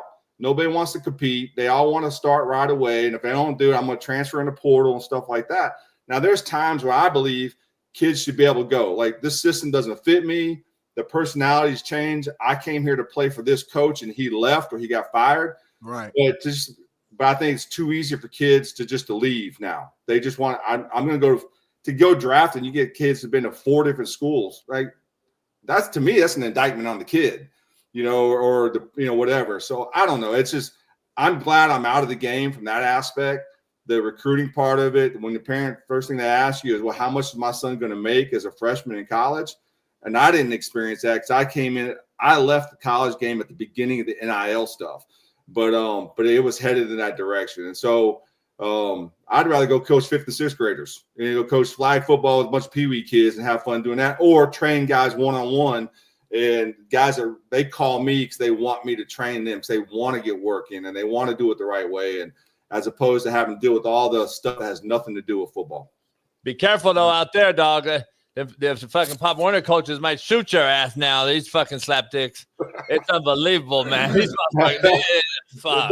Well, I coached 5th and 6th graders for a while with one of my good friends at a school. They had, their lower school, or like their lower, they call it junior high ball, but it was like 5th and 6th grade that feeds into the same. It was a private school situation. Had a blast doing it. I mean, my kids, as long as everybody got to play, it's about the fundamentals, techniques, understanding the game, and make it fun for them. But now you got these dads and these other coaches in little leagues and 7-on-7s, like, they're trying to win championships, and they get these gaudy rings that mean absolutely nothing. So like every kid gets a trophy, and so it's just It's a different game than when I came up, and one that it's hard for me to watch. It's hard for me to be a part of that and to watch it. And if people want my personal opinion about it, I'm like, it's different. You can't coach kids hard. You can't make them do something they don't want to do. But the kid doesn't want to practice, but you got to make them play. You got to let them play because mom and dad's going to get mad at you and all that kind of stuff. And so I'm pretty happy. I'm sitting here. I'm looking at the lake. Like, I'm literally on the lake. And I need to come there. And I'm good. I'm building I got a shop next door that I'm building my own apartment in it. It's like, I do what I want to do. And I do it when I want to do it. Love it. No headache. Yeah, I'm with you, man. I'm like, fuck these kids. But yeah, you saying that about 10 years ago. Right. He been saying that, right? hey, Kev, that's when they knew you loved them, though, right? Man. The kids, and this is what I learned a long time ago, because I talk about my first O-line coach in college was a guy by the name of Kenny Farrell. He was just inducted in the East Texas Coaches Hall of Fame or Hall of Honor. And what I learned from him is if you love your kids, the kids will repay you back with their effort and their attitude. Hell yeah. And you can say anything you want to them as long as they know that you love them and what you want, what's best for them. And when it becomes apparent that what they want is what's best for them and not for the rest of the team, then they just shut you out. And that's the hard part about football is it's a team game. There's a bunch of individuals, but you got to play as a team, and everybody gets treated differently. But the same thing, like Parcells used to always say, everybody gets treated fairly. Not everybody gets treated the same. Hell yeah. You can yell at one kid, and it forges him. You yell at another kid, and it totally tears them apart. So you just got to know how to do that. But and that's with relationships, though, right, Kev? Like that people don't realize that's gone, though. Like you can't build. I can't cuss you out no more because now you enter the portal or you go cry to mommy. Yeah. Because you don't know my true intentions anymore because there's no relationship being built. I want what's best for you, but all you can hear is the outside noise. You go home, mom's like, I don't understand why you're not playing. Why aren't you getting these reps? And, all that kind of dad's on you. Like, why is he putting you in the 3 technique? Why aren't you playing defensive end? And all that kind of stuff. Right. And we don't know. And so, but I don't know anything. What do I know? I've only played in the NFL for 16 years. I'm only a Hall of Famer. Like, I had a dad, this is true story last year. I had a kid that's getting trained by a former NFL player, and he was like the 3rd best tackle on the team. So he's our number 3 guy. So he's got to play both sides. Well, we're repping him at right tackle the whole time. The dad sends me a text message. Don't understand why my son's not getting reps at left tackle. He's been training exclusively as a left tackle. Well, here's the kicker, coach. He goes, I understand your expertise lies in the interior offensive line, but you've never played offensive tackle. didn't know my history. I was a 3-time All-SEC player as left tackle at 245 pounds. You know, I was 13 All-American before I moved to center. Yeah. I told the dad, I said, here's the deal. I said, I'm a 13 All-American tackle, and I played 3 years at LSU against the best talent in the country. I said, I didn't move to center until I was in my second year in the league. Well, by the way, I was an all-rookie right guard. I said, so here's the deal. I say, I think I know what I'm talking about. And then the guy sells medical implants. Of course. And I texted him. I said, look, I said, you wouldn't want me to go in the operating room to tell a doctor how to use your implants. I'm not going to sit here and let you tell me how to coach offensive linemen. And he ghosted me for the rest of the year. Hey, Kev, I What do I know, Coach? What do I know? What do I know? Hey, but what do I fucking know? You know what to tell you? I walked in a room and I said, all these parents that just dropped their kids off after recruiting, I said, hey, number 1, recruiting's over. I said, thanks for sending your kids here. Number 2, I will not tell you how to parent. Don't fucking tell me how to coach. And that was it. Don't text me. I don't want none of your numbers. I don't want none of that shit. I'm telling you, man, I'm glad. I'm glad you can go outside and breathe fresh air. Because right now, the great thing about this is that you have a parent, like, look, I'll talk about anything, your kid's well-being, his health, his academics, his whatever. But as soon as this conversation turns to playing time, the conversation's over with. Yep. You always get that mom. And I just want to have a meeting with you. I'm worried about Billy. Would love to talk to you about it. Can we have some time? Yeah, sure, whatever. If we get in it, well, this is what's going on, whatever. And he's just upset because he's not starting. Oh, yeah. Nah, bye. Man, I appreciate you, Miss Smith, but this conversation's over with. Oh, yeah, that was Smitty's mom. Right. Here's the deal. You have the real conversation with kids. Well, I think I should be complaining. Okay, well, are you faster than the Tommy that's ahead of you? No. Are you stronger than Billy who's ahead of you? No. Are you more athletic than the freshman that's got 3 balls, 3 more catches than you? No. So then what's the problem? What do you expect? What's the problem? And I remember watching a video of Nick Saban, who he's talking about a player came in, said, hey, I think you should be starting. Nick Saban's over who? Are you better than him? No. Then what's the problem? Conversation's over. Get out of my office. That kind of thing. And I just don't get it. But anyway. Players know. Unless you're just an idiot. I knew during my times as a backup, I played college ball, in the MAC, went to Ball State, whatever.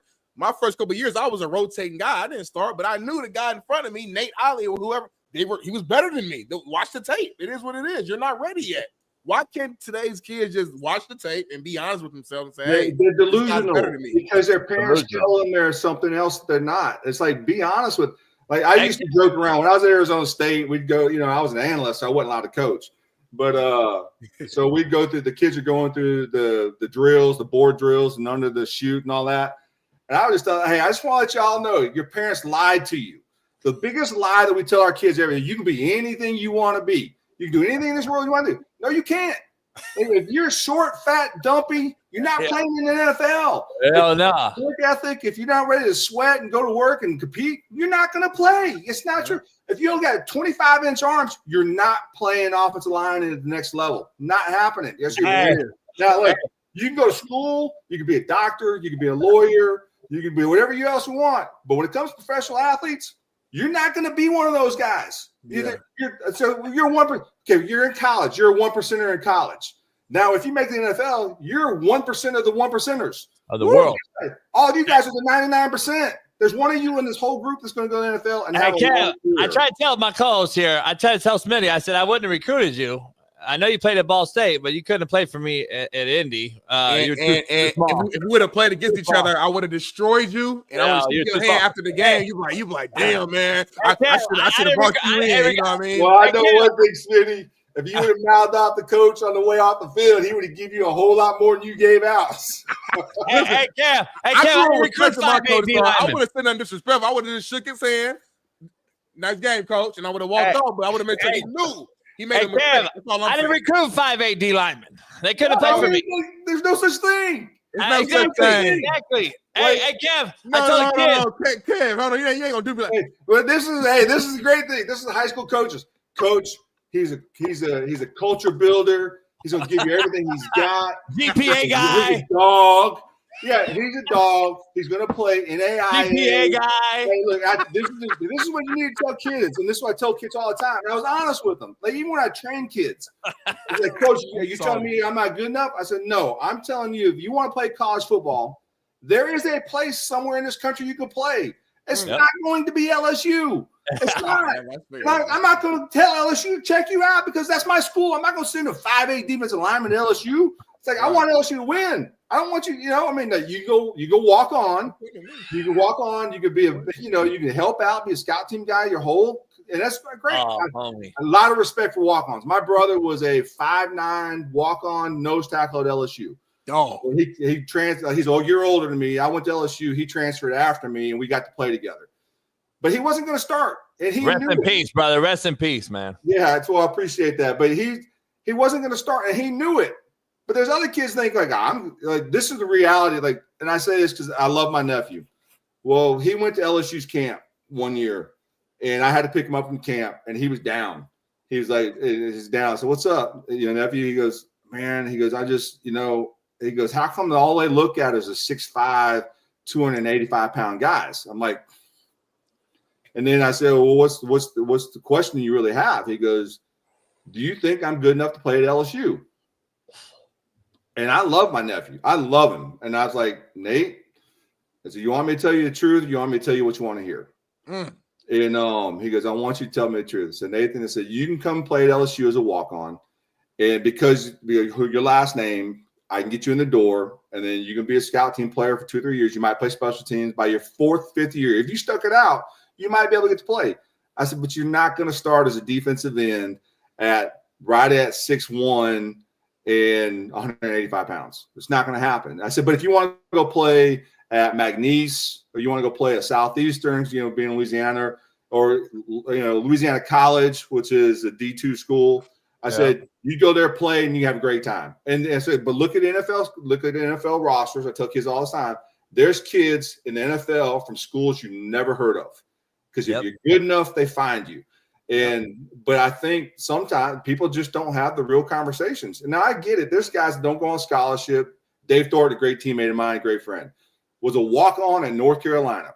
And in high school, he was in the band before he even played football. And his mom and dad wouldn't let him play in the band. Wouldn't let him play. They didn't want to play football, but they wouldn't let him quit the band. The dude had to go play the game at halftime. Had to go march with his football uniform on, and then come out and play the second half. You know what happens? He goes North Carolina as a walk-on, ends up getting a scholarship, and he ends up playing in the NFL for 10 years or 12 years, whatever it is. You never know, right? You never know. But you never know. But the thing is like, be realistic about your abilities and look at that dude. And then I was undersized. I played at 275 pounds as a rookie. I played left tackle in college at 245 pounds as a freshman. But athletically, I was able to make up for it, and then I got bigger as I came. But I was a small offensive lineman, and people don't understand. Because people around here, they see me at 285 pounds. But man, you look good. I was a small guy. I figured it out. I was a small dude, and but truth hurts. But if you give truth with love and compassion, like I did with my nephew, they hear it. But it's just if they know you care for them. If they know you care for them, that's a relationship that are gone. Like I don't want you to go there and you get hurt, and I don't want you to go there and be unrealistic about expectations. Yeah, that's real love. Telling the truth is real love. You know what I mean? So I had a parent who was like, "Hey, coach, we're looking for some D1 offers," and I go, "From who?" And then she was like, "Well, everyone said that he could go over here to XYZ high school and get a D1 offer." I go, "Well, they're lying to you. Go try it." I said, "Your son's 5'8", and he runs a fucking 5'8". I said, "I don't know if you realize the truth." And then on Sundays, what I did with all the mamas, Kev, I brought him in. I said, "Hey, here's the film. See your son getting fucking mollywopped and thrown over the fucking bleachers? That's why." Like, I showed him straight up, and that, it eliminated a lot of the weekly texts. Yeah, no doubt. And the other part is, like, what are you doing to help my son get recruited? I'll show you what I'm doing.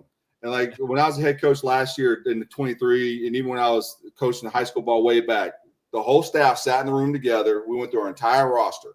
We didn't worry about the freshmen, but sophomores, juniors, and seniors. All right, where's Johnny at? Is he legitimate D1, possible D2, whatever? And we would rank all of our guys. And when recruiters came in, I said, Coach, I'm not going to waste your time. Only look at the top 10 guys. Or, Coach, I know you got no shot at these 20 guys, but here's the guys in my roster that fit your program. So, one, I'm being honest about the kids' ability. Two, it shows that like I have respect for recruiting coaches coming in because I'm not trying to sell them a bill of goods because it's my name on it. I'm not going to give you Billy when Billy's not good enough to play for you, and then I look bad. And then I'll show the kids. I say, you want to know what I'm doing for your son? This is what happened. This is where he's at. These are the 10 schools that talked about him and asked about him. I had a mom pull me aside when I was in high school, the head coach in high school, say, I just want to let you know I heard something. And, I just want to, I'm just mama bear coming out. That's literally what she said. She said, if you have anything negative to say about my son, I would hope that you would let us know first before you tell a college recruiter. Because I was told that University of Miami was told this about you, about my son, by you. I said, what coach did you hear that from? She couldn't give me the name of the coach. Of course. I said, well, first of all, I knew the defense coordinator in Miami. He's actually coached high school ball with my brother before my brother passed away. I've known him for years. Right. Lance Guidry, you might know the name. Right. So I knew Lance Guidry for years. I said, Lance, is this guy even on your radar? He calls me, texts me back. He goes, I don't even know who this kid is. Exactly. Always that way. And I told him, I said, look, I know who the defense coordinator is. I called him. I spoke to him. They've never even reached out to me. I said, matter of fact, there's no college coach in this country has called me specifically about your son. And she looked at me like, and so what's happening and what I found out, they get these third-party recruiter guys, these, street agents is what we all call them. You know what they are. Yeah. And then they're making up deals with them and stuff. I had to tell a kid, he said, Coach, he put it on Instagram or whatever, that he got an offer from University of Miami that thanking Coach Cristobal, da-da-da-da. And I looked at him, I was like, did you talk to him? Because no, I didn't. But this guy did. He was a street agent. That's crazy. I said, did you talk to him? He said, no. I said, well, I just called the defense coordinator, same guy, Lance Guidry. He goes, we didn't offer him. And I said, I had to tell the kid, you don't have an offer. You need to take it off the internet. You don't have an offer for Miami. The kid started crying.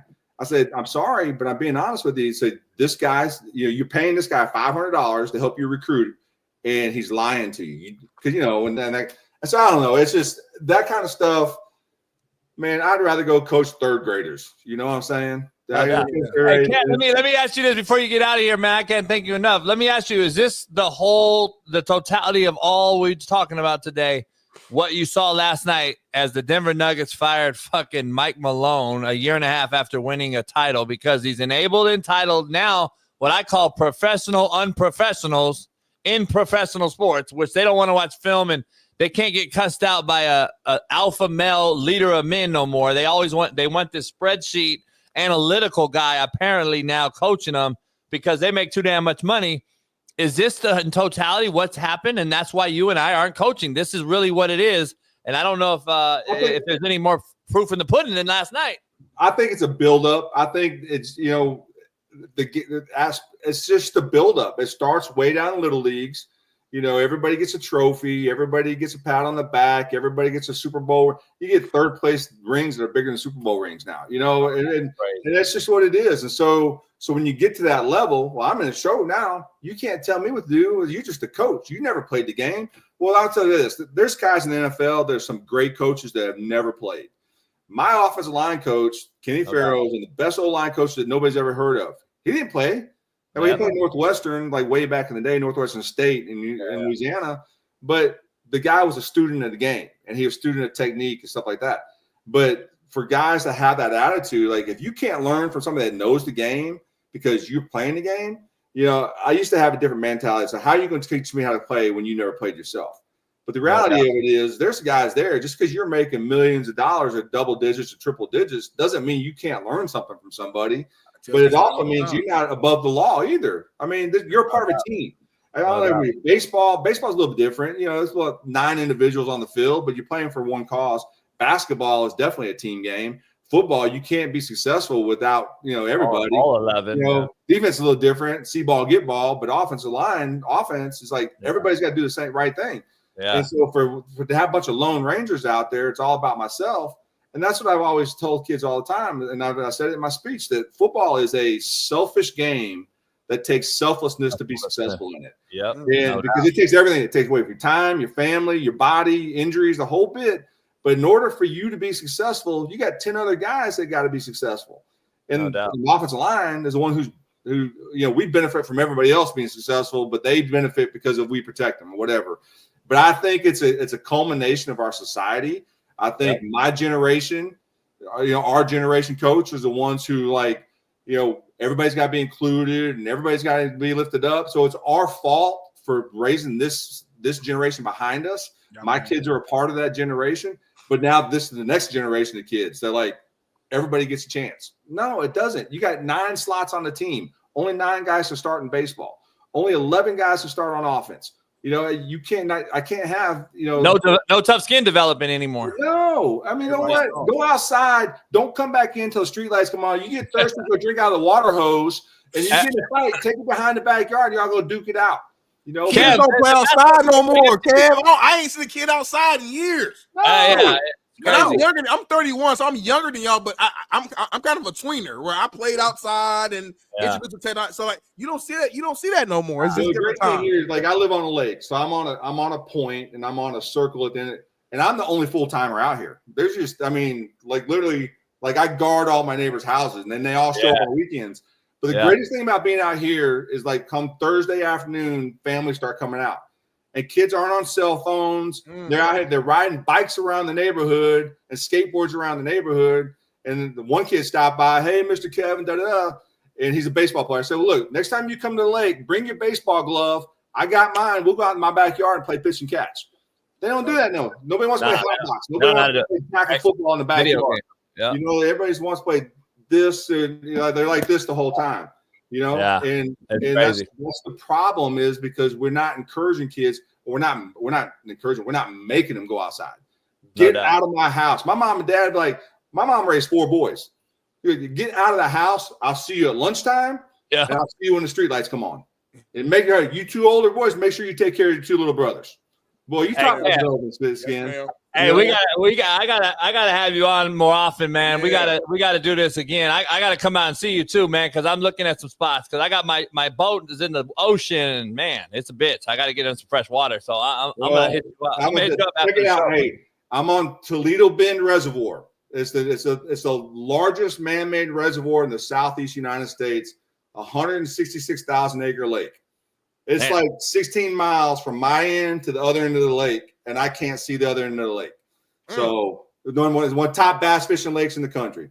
I gotta come see you, man. We're going.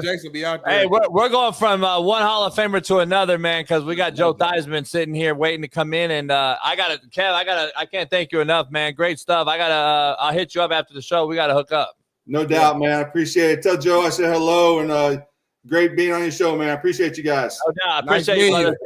All right, brother. Peace. And I'm not 5'8". You're 5'8", Smitty.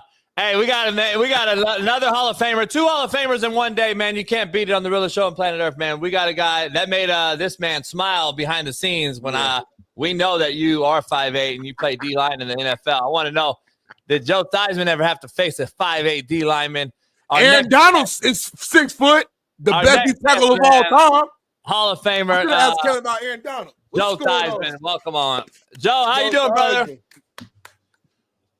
Oh, is he muted? Can you hear us? We can't hear you for some reason. I think he's not muted. It might be like a connection with your computer mic. Let me get Bailey will get it figured out. Yeah. Now he might be exit out and couldn't come back in. Add him now, maybe. You got us? Nah, we can't hear him yet still. He can hear us. I just read his lips. He said, I can hear you. Can you hear me? Now try it. He said, try it now.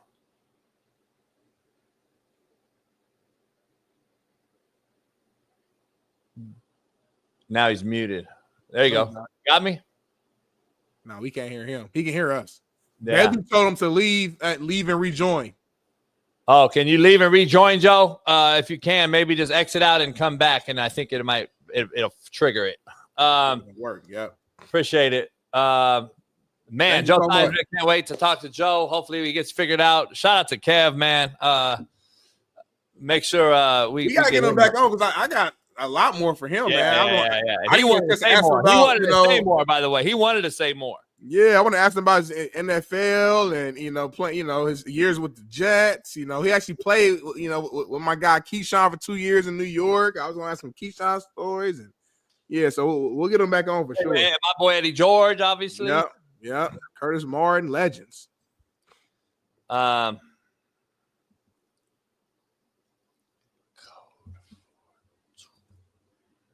see if we can get him on. We both got quiet at the same time. Man, I restarted my deal and you started your what? I wiped my computer down just because all the bullshit. Mm-hmm. But then I lost all my password, like Twitter and all that shit. So it's like, fuck. So why don't you just write it down, homie, on the notebook I did, but I have so many that because I changed it so much from FA and them. Yeah, that it's like, fuck, homie. I gotta keep. Stop changing so much. Just relax, homie. I know you got hacked and made you nervous. You got hacked because you got. You clicked on emails you shouldn't have been clicking on and going down links, and you messed yourself up. You're good, homie. You got to keep changing password, homie. Yeah. But while we waiting, no chat, man. Make sure if you are not a member, you become a member, man, and make sure you hit that like button. Cause I heard we only got like 175 likes right now, and we got over 3,300 people in here total, 1,200 on YouTube, and we only got like a couple hundred likes. That don't make sense, really. So everybody, Gene, lead the way and lead the troops, and make sure everybody in here hit that like button right now because it's a loaded show. I miss the old days where I didn't have to worry about 1,000 fucking passwords. No, really? Sound lazy to me. Yeah.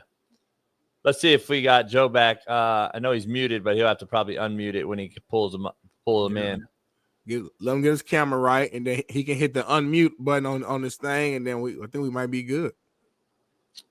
No doubt.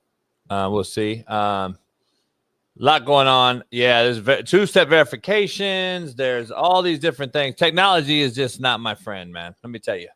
I can't stand it. There we go. Let's try it. You hear me now? Yeah, we got you.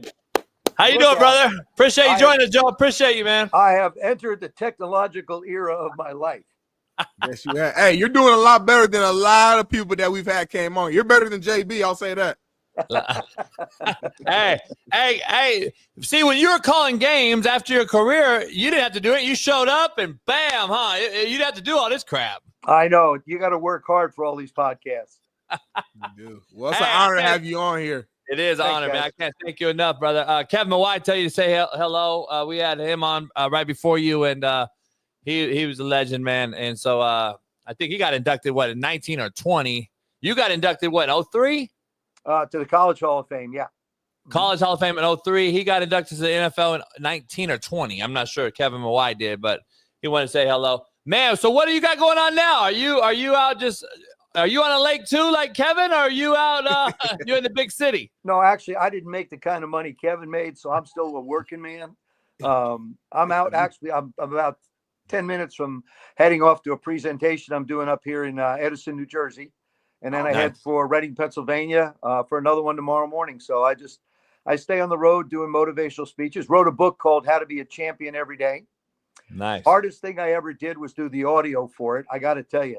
That is no easy chore, but it's basically what I talk about: the world of sports, the world of business, and our own lives all parallel one another, and that's basically the essence of it. Of course, you can't have a story without having a comical part of it. Of course, my 1-yard punt, my record-holding punt in the NFL, is still there. As a matter of fact, I'm very upset that they gave it to Shaun when he never touched the ball. Mine was 1 yard. His was -6, but I still contend to be the worst punter in the history of the National Football League. So I'm not giving up that crown easily. Hey, it's crazy because I wrote a book too. I had an actual bestseller, and I'm like, I have yet to do the audio thing because it is it's unbelievable. It's a challenge. It really is. It's just because I'm from New Jersey. I'm back here, in my home state. I talk fast. and then you have to enunciate everything. And oh yeah, you're telling stories, you can just rock and roll like Kevin was, just rock and roll. But when you do the book and you read it, it's a little bit different. You want to make it conversational, but boy, oh boy, it's a challenge. But I'm sure it opens up a whole nother avenue of just, funds and people. Today's age, people in my generation, they prefer the audio books. They don't want to sit down and open the physical book up. So it's probably worth it in the end. Yeah. You're absolutely right. By the way, you look taller than 5'8". Thank you Thank you so much. I am taller than 5'8". My co-host makes fun of my height because I was an undersized defensive tackle. I'm 6 foot 275 solid was my prime weight when I played. I lied about my height and weight too. Don't worry about it. Hey Joe, we played quarterback, Joe. We got away with a little bit. So let me ask you a few questions. I know I got you for a few minutes and get you out of here. I appreciate you joining. Quarterback play right now. Like I'm the guy that's hard on all these guys, and they say I'm the hater because I'm so blah blah blah. I don't see it. I just don't see it, man. Like, I think this is a lateral game that we've thrown at or behind the line of scrimmage. We got these guys out here throwing for 80% completion percentages. Now all these analytics are in play. And I'm like, well, Joe Theismann was sticking 16-yard dig routes after the quarter linebacker in the hole. Like, I don't see the throws no more. I don't see the in the teeth of the coverage throws that we did, and then see a guy hit us in the mouth and take a chin shot and get away with it. Like, I think the game has changed so much, and I understand eras change and money changes and all this stuff. But, like, I'm evaluating these QBs, and I'm telling you, man, I haven't been really too wrong on a lot of these guys getting drafted lately. I don't see it. I do not see it. You have to invest time in developing. Everything's a process. Right now, we're looking for instant gratification in every aspect of our life. We want it in business. We want it, we want the quarterback to be great right away. We don't want to give him a chance to grow and get better. And I'll use Sam Darnold as a classic example. Goes to the Jets, just horrible, can't play. Goes to Carolina, can't play. And then all of a sudden he winds up with a heck of a football coach, Kevin O'Connell, up in Minnesota, and he's a Pro Bowler. Now he signs, a $100 million contract for a guy who nobody thought could play. It just takes time to develop. The other thing, too, is with the defenses set up the way they are and the offense is in such a spread formation, you don't have time to protect the quarterback. I mean, you look at Aaron Rodgers when Aaron's basically, when Aaron plays football, it's two plays. It's the one that's called in the huddle, and the other one is when he starts to scramble around. Patrick Mahomes the same way. The play called in the huddle, and then go make plays with your legs. I think a lot of it has to do with protection. And this is where I was very blessed. Coach Gibbs stressed tremendously with Joe Buell, our offensive line coach, we're going to protect the quarterback. That's our number one priority. We're going to run the football and protect the quarterback, which allowed you to get the ball down the field. Nowadays you're under duress. You're not wrong, but I think there's a reason why the guys are getting the ball out of their hands so quickly. Let me double down on that before Smitty goes. I know we got a couple minutes with you. Is it college where we see 4 kids in 4 years at 4 different schools? And the O-line camaraderie, so to speak, that you and I know had to exist. We had to have those 5 guys together for not multiple spring balls and go through the process. Now we got new guys every semester in college. We get to the NFL and we face a guy like, some freaking nature, defensive end, Myles Garrett, who just sees ball, hits ball. We're not coached up. We can't even re-ID the mic. We can't slide the protection. We don't know because I just think we're too busy chasing money and transferring. Is that a problem when defense just has to pin their ears back? Well, I think in some cases they are, but there's always the exception to the rule, and Jaden Daniels being the exception. Yeah. Here's a rookie that's come in and reads defense as well, processes well, works very hard, talented. All these guys every guy has the ability to throw the football. That's a gift, or else you wouldn't get drafted. They all have the ability to move around to a degree or work within their, restrictions. Yeah. The biggest problem is as you say, they're not getting coached. They start getting coached at professional football, which again requires time, which nobody wants to give them. Yep. Right. And it's an endless cycle right now. Well, and the NCAA has just screwed up the NILs and the portal. How do you have a portal date in the middle of the NCAA basketball championship? That's who's, brutal. Who's bright? I'd love to talk to the person whose bright idea that was. No shit. I mean, Makes no sense. It's something that really needs to be looked at. And, I mean, the state of Tennessee's approved paying high school kids. Yeah.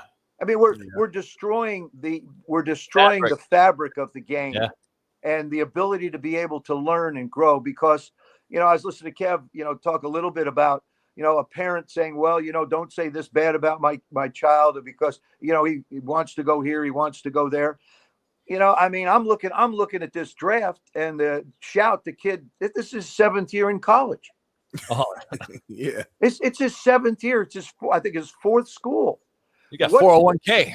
What? Yeah, you're right. What are you possibly going to learn in a period of time like that? Here's the other thing. How to run. Coaches are only allowed 20 hours a week with the players. It's crazy. So you have no time to work with them, and you get these guys and hope that they're pretty good. And so you have to dumb down your system so that you can get everybody involved, which makes it tough as heck. So anyway, I think there's things that need to take place at the collegiate level that need to, first of all, give us a better product, and secondly, give guys a better chance to be able to make it in the NFL. No man, that's a great point. I know you got a little bit of time here with us. I'm gonna get straight to the brass tacks. You mentioned Jaden Daniels, Washington's QB. Obviously, you were a legend, with Washington as well. Do you see, as you look at this rookie year and going to the NFC Championship and all the success that Jaden had, do you think he's capable of leading this team to the promised land at some point in his career? Do you think he could get them to the Super Bowl? I think he can, but I've said this time and time again, and I stand by it. The quarterback position is the single most dependent position on the field. I mean, if you don't have a line blocking, if you don't have a running game, if you don't have receivers catching balls, if you don't have defenses stopping people, if you don't have kickers making kicks, about a third of the league games are won by 3 points or less. So, I mean, there's so many factors that go into the success of that position. And we micro-analyze the quarterback position. I mean, we tear that thing apart, but we don't look at what's happening around that position so often. We had Sam Howell in Washington, got sacked 65 times 2 years ago. Yeah. Our offensive line, I thought, did a heck of a job.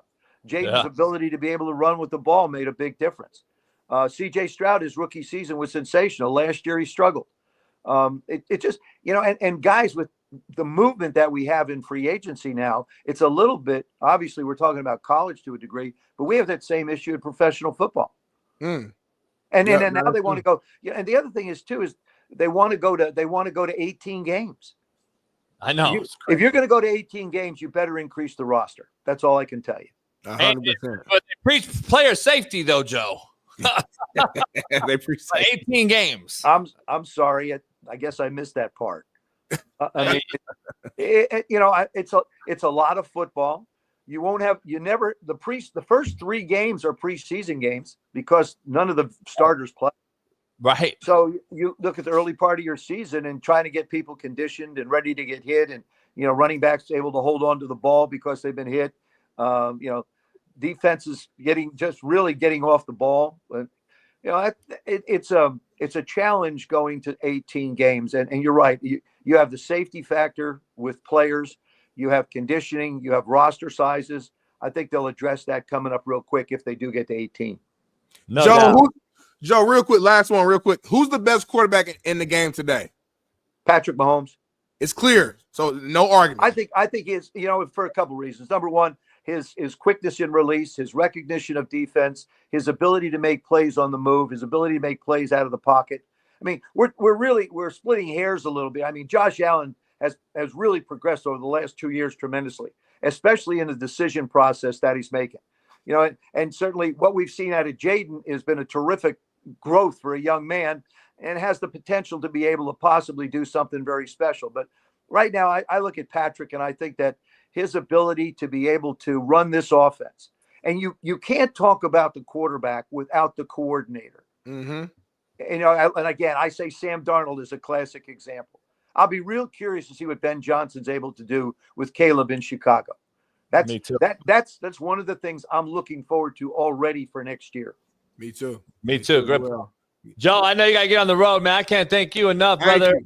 Hope everything is well and all your future endeavors and speaking and go kill it. And hopefully we can get you on again, man. I can't thank you enough, brother. Love to do it again, guys. Take care. Thanks. Yes, sir. Have a good one.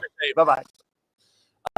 Legends, man. Legends, right? This back-to-back legends. Like, just like that. Y'all not doing that on other shows, homie. It's just not happening. Really not, though. I don't know. We ain't got no budget. We ain't getting nobody getting no money. They just come on the show just off the strength. Just off the strength. Y'all not doing that on the show. I'm just keep it real. Like it's straight off the hustle, straight off the muscle right here. So it factor. It's just different, homie. Like JB can watch. He can watch no games all tournament long and tell you who's gonna be in the Final Four. Tell you gonna be in the Natty. Like what's going on? NBA, coaching, like everything. I don't get it. Hockey, whatever. Like I don't get why this thing's not 2 million live right now. Like it's confusing almost. Like it is confusing. It really is confusing, homie. Joe Theismann, homie. Like Kevin Mawae, like all pro, homie. Like what are we talking about? We got Bill Romanowski. We got Johnny Damon tomorrow. Johnny Damon tomorrow. Come on, homie. It makes sense, homie. We got Trump on tomorrow. We had a local Tutupu on, homie. Like, yeah. Donald Trump tomorrow. Like, yeah, you know what I mean? Like, you can't even say Tutupu that fast. I mean, like, Tutupu and Donald Trump both tomorrow. Like, it's crazy. It's crazy, man. Before we go to commercial break, man, I want to bring up. Huh? Before we go to commercial break, I kind of want to go to commercial break in a smooth way, real quick. Barely, I know I'm putting you on the spot. Could you show that tariff video as we go into commercial break just one more time? I know we started the show with it. And what's a tariff video? The Chinese music group that was dancing about the tariffs earlier in the first hour. I would love to go into that as we go into the commercial break if possible. Let's go and just throw this in here and we're gonna go to a break.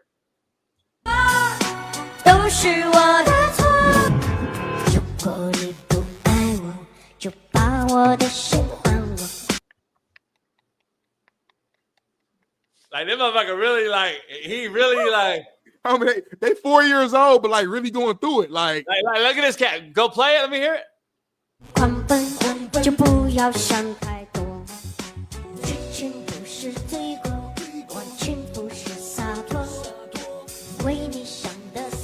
This motherfucker really. God damn, homie. Lil Gorjon's killing that shit, homie. I was like, they got their heart broken in elementary school, man. Oh, homie, now that Terrace is gone. Shorty must have asked to use a robot. He asked to use Shorty robot, and she said no. And he got his heart broken, homie. Homie, that cat, you see like his heart broken. That motherfucker, like. He look like Sanford and Son, homie. Like, homie, he really like, this is a small world, homie, from Disneyland. Oh, it's a small world after all. Play it again real quick.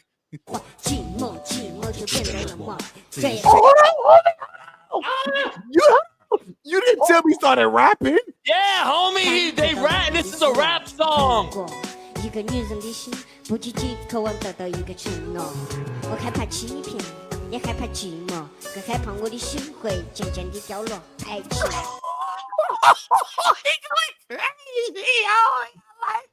homie. If you read the translation, like he talking about, I'm afraid to cheat. I don't want to break my heart. That motherfucker said like, you can't over. UNC over. Like that motherfucker, he got everything from Otani, homie. Anyway, man, we gotta take a break. Homie, we'll be right back. Catch 'em.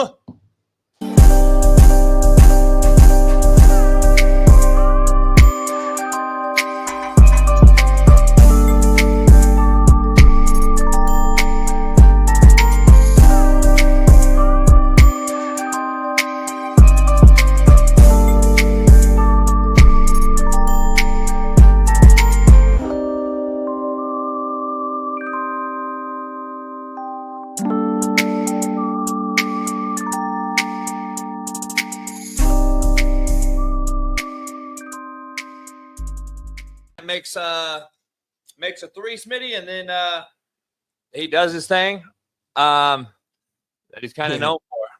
And I guess this one right here is what I guess was told the gesture that he can't use. I want to be clear, Smitty, real quick, and you can have it. I want to be like super clear and transparent with Adam Silver, I think you're a coward.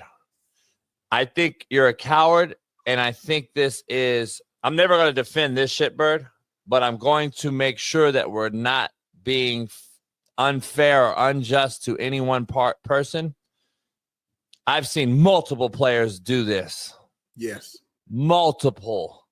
Yes. And in the NFL, they banned this rule for the entire league. Adam Silver has only targeted Ja Morant.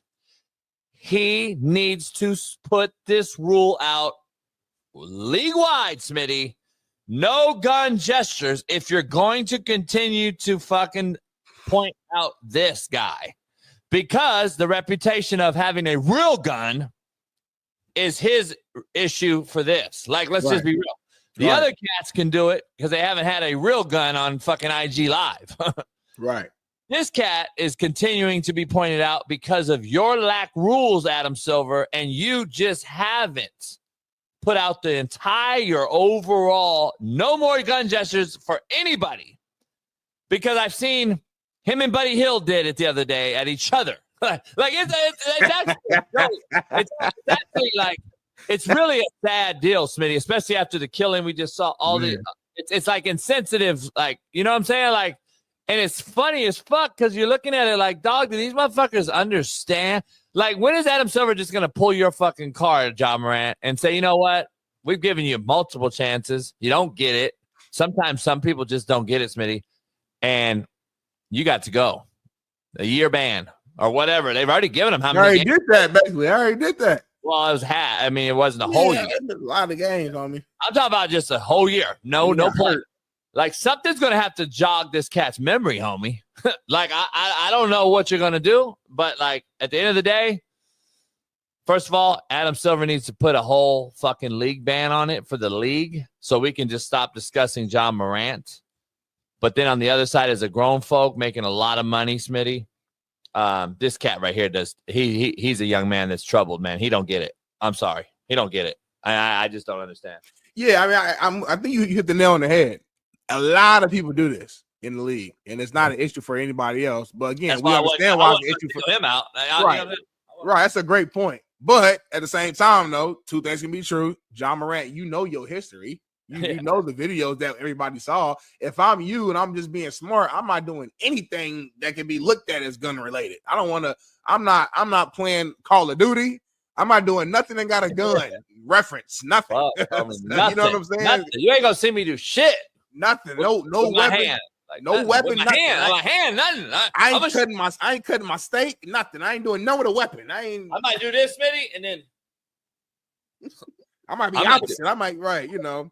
But I ain't gonna put my hand down like that. I'm not gonna do that. That's racist. but that's where I'm at with it. Because again, guys have been doing different variations of this for years. Because we get it's a comparison. It's similar. I'm a good shooter, so that's just their way of doing it. Some people do the three to the head, and like it's different little references that people do. And it wasn't a big deal until Ja Morant's video went out. So now it's becoming a bigger deal. So because of that, it's like, Ja, just chill, like just be smart, you know. And to his credit, whatever, we ain't heard nothing until like this week. Like Ja has been pretty clean, ain't did nothing stupid, ain't got no trouble. He ain't really been kind of like though, like he's kind of disappeared as like we thought this guy was the face of the league, right? Like he's kind of like we don't really like. Yeah, we don't talk. We don't. You know, all these other guys have kind of trumped him in the last 2 years, and it's like, what happened to Ja Morant? Like, you were the guy. He got suspended. Then he came back last year. I heard for like 2 games. Got hurt. He basically missed like 1.5, 2 seasons. The Grizzlies now are, you know, looking pretty solid. You know what I'm saying? They're still, you know, the West is so tight. I think they're still kind of fighting for play-in a position, but they've been a good team this year. He's averaging, you know, 23 points, 7 assists, like shoot almost.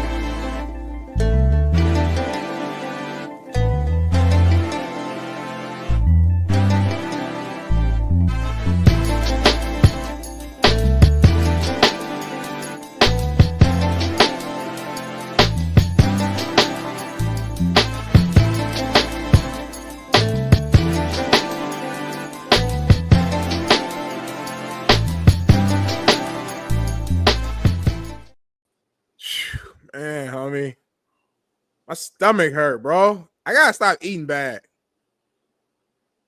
I do. I gotta get healthy all the way. I work out. I drink water decently. You know what I'm saying? I do my deep breathing. That's your problem right there. That's your problem. You know what's hard, JB? Let's have a real moment. The hard thing about being a man is that you have so many responsibilities and like everything is important. Meaning that like obviously career-wise, you want to continue to grow in your career and make as much money as possible. You got to handle, obviously the household and like bills and payments and stuff like that. If you're in a relationship or got kids, that's a whole nother, level to that. You want to make sure mentally you're right. Physically, you want to, find some time for yourself to, stay in decent shape at least, especially if you're a former athlete and you're used to being top tier shape. You don't want to just be, completely out of shape. You want to make sure you're eating right. You want to make it's just so many different things that's all important, and trying to balance that all out can be tough sometimes. A man will put his happiness aside for a woman. That's a fact. But a woman will put her man aside for happiness.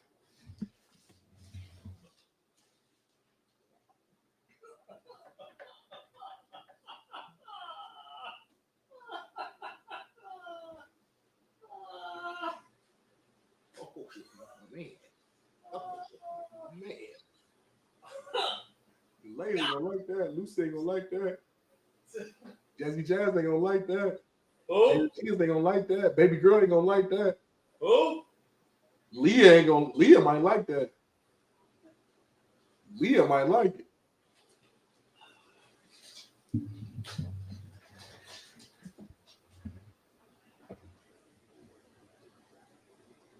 Every time you say a bar like that, we just gonna leave the screen. Every time you say a bar like that, we're just gonna leave the screen. That's crazy. That's a bar. I'm just saying. Huh? I'm just saying. I know a lot of men that put their happiness aside. They fall apart. Right. They get fat. They get the money. They giving the brother money to pay. Paris, I know you mad, but it's cool. It's cool. Yeah, I know. I'll give you a raise coming. Here's the thing, but a woman, though, dog, is quick to put her man aside for her motherfucking happiness. They on to the next, too. Quick. I met this motherfucker over here at Burger King anyway. Right. This motherfucker over here got a yacht and fucking he back this bread girl. But you been with this motherfucker since high school. Yeah, but bitch got to eat too. This broke motherfucker won't ask me for some money. He lost his job and now he want to cry to me. She on to the next one, homie. She quick, huh? That's why women, not all of them, a lot of women look at men and value us or base our value purely on our money and what we can do for them. Point blank, period. That ain't all. I'm not gonna say it's all because there ain't no such thing as all. I just said it wasn't all. There's no such thing as all. Right. But most of y'all, most of y'all. You know what I mean? You know what's crazy though? Because the women will complain about you not making enough money, broke boy. Why you riding in your homie's passenger seat, all this and that, right? But then on the flip side, when you out hustling trying to make the money, now they mad if you're not spending enough time with them and you're not doing quality time. So it's like, hold on, shorty. You want me to make all this money, but then you want me to spend all day with you? Make it make sense, homie. Two things can't be true in this situation. Unless you got a formula in which I can make high six figures or seven figures amount and not work hard. But I haven't found that path yet. If y'all know it, let me know, homie. Paris is hot right now in the chat. She said, delusional. I married a JUCO coach and I'm an artist. Money was not a thought. Love was. Well, maybe you an outlier, Paris. Maybe you an outlier. Hey, like I said, not all. Yeah. I didn't say all. You know what I'm saying? I'm not saying all. I'm not saying all. But but you know what? Y'all same married women, though. Not you, Perry. I'm just saying. A lot of y'all same married women, y'all at the Usher concert, let them put cherries in your mouth. So my point is, y'all say one thing, it's all about love. Soon as the right dude come around, though, that either looks amazing to you, has a certain dollar amount, whatever the case may be, those morals change. Not with all of them, but a lot of y'all. Let's keep it all the way a bean. Nah, it's real. I should Listen, just be man. example, Paris. Yeah. All right, well, shoot. All right, Quan said we can end the show with that. So it's been real. I appreciate y'all for joining today. Make sure you hit the like button, the subscribe. Who said that? The homie Quanzito. He said that's so good. He said we just end the show with that. He said we ain't really gotta. Oh, he dropped the dub. He dropped the dub sack. Yeah, like he wanted to end the show like that. Like he paid to end the show now. Hey. But we can't end the show because that wouldn't be right. We would do it, Quanzito, but we got a Super Bowl champion, NFL player, Tulane Hall of Famer, a Florida boy, a legend, an OG who just joined the show. So it wouldn't be right to end without showing this video and let him talk his talk. Bailey, do your thing.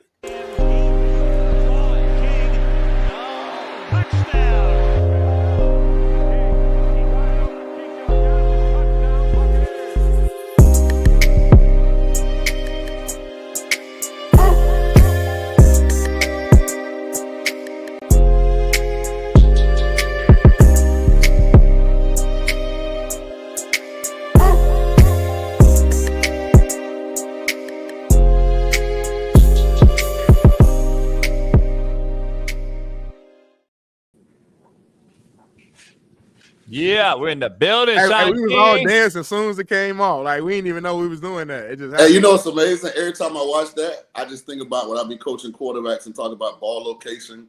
Like those really look like handoffs. Yeah, they did. They did. That's what I was talking about. You're following up Joe Theismann. So basically, you're just regular now. Is what they say. Joe was a baller. I can't argue with that. Joe was a baller. I Shout love out Joe. your love. Shaun ain't got no ego. Shaun don't care about none of that. He gonna show love. You can't trick him into nothing. You can't make him like go at nobody. He even kill.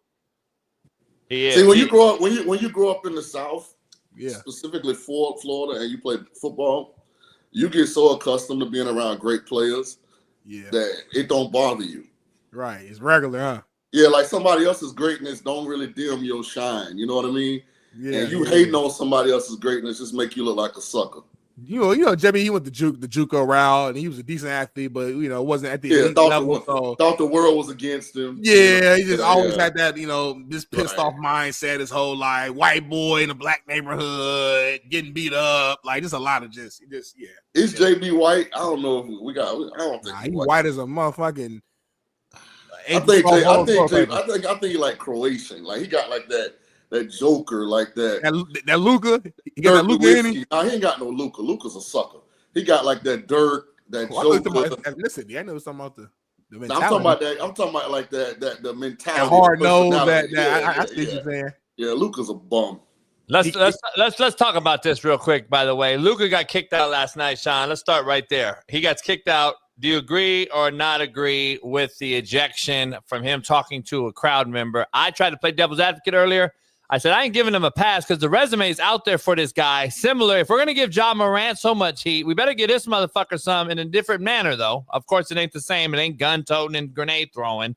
It's about this guy saying, hey, you bitch and cry too much, Shaun. Like the referees don't like you, homie. You have a resume. There's a reputation out there, and they're going to throw you out because you bitch and moan too damn much. So I defended the refs on that side, and then I defended the side that, come on now, though. He's a superstar. You ain't going to throw LeBron out. You ain't going to throw Kobe out. You ain't going to throw another guy out for talking to the crowd.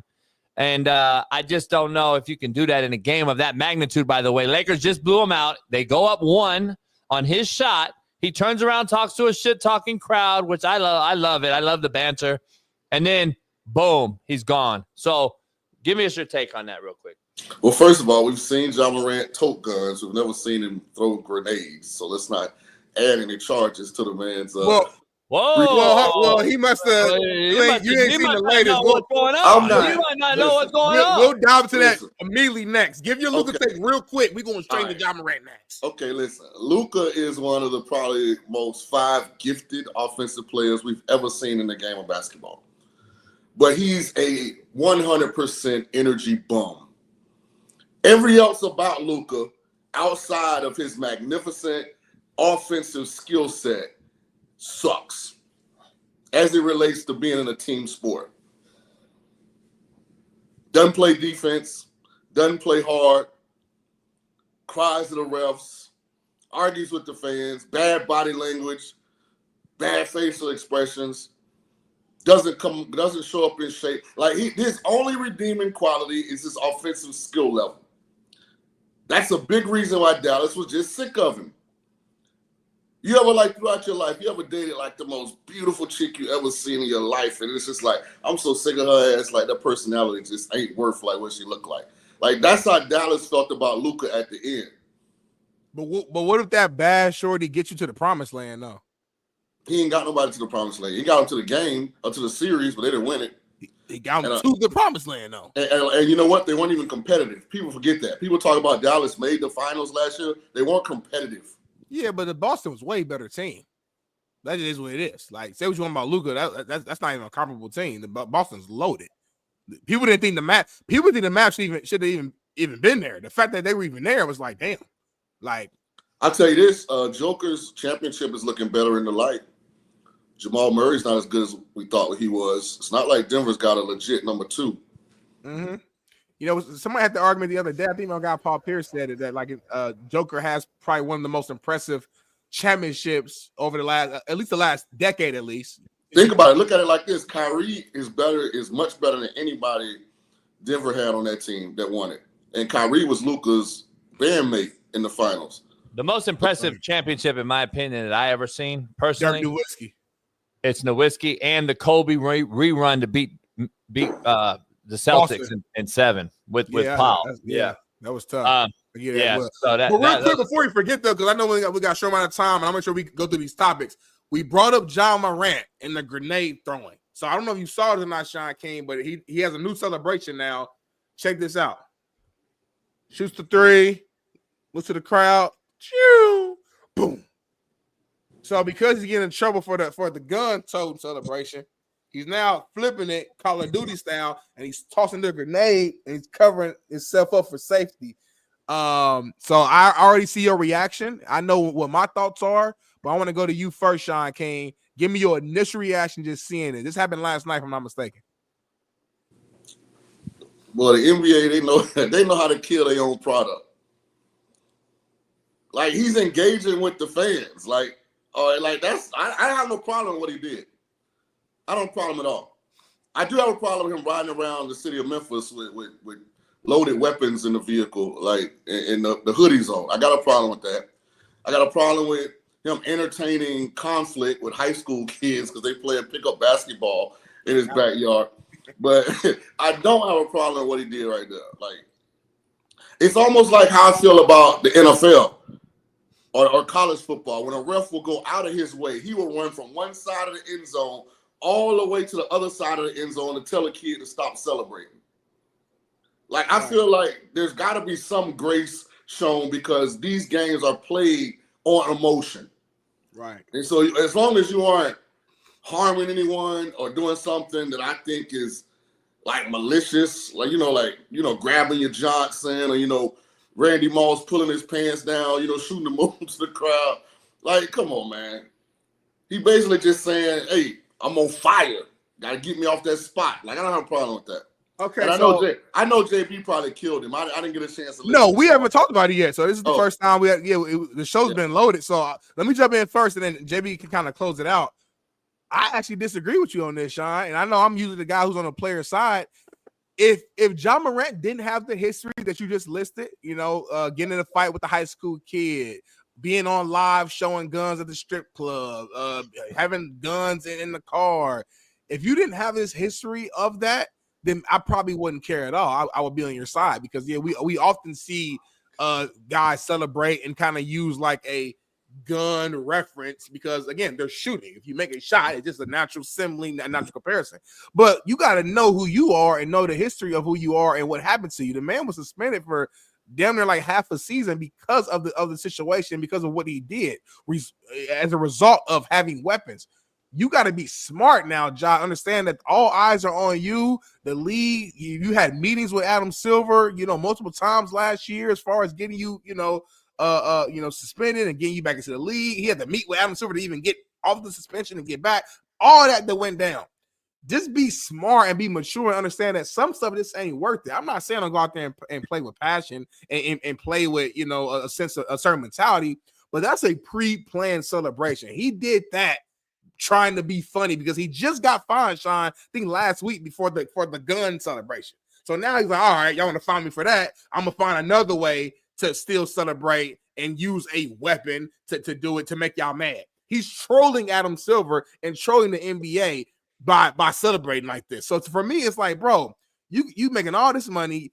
You were somebody who was in contention as being the face of the league probably just 2 seasons ago before all the mess went down.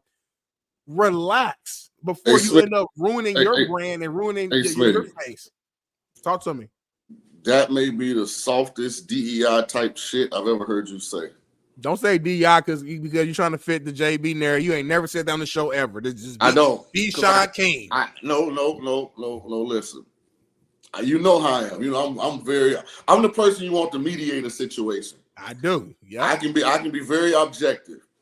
That was ridiculous what you said. If you're gonna punish an athlete, you gotta punish the actual behavior, not the past behavior of the athlete. When it's something in game. Would you have called a technical on any player in the NBA that did that?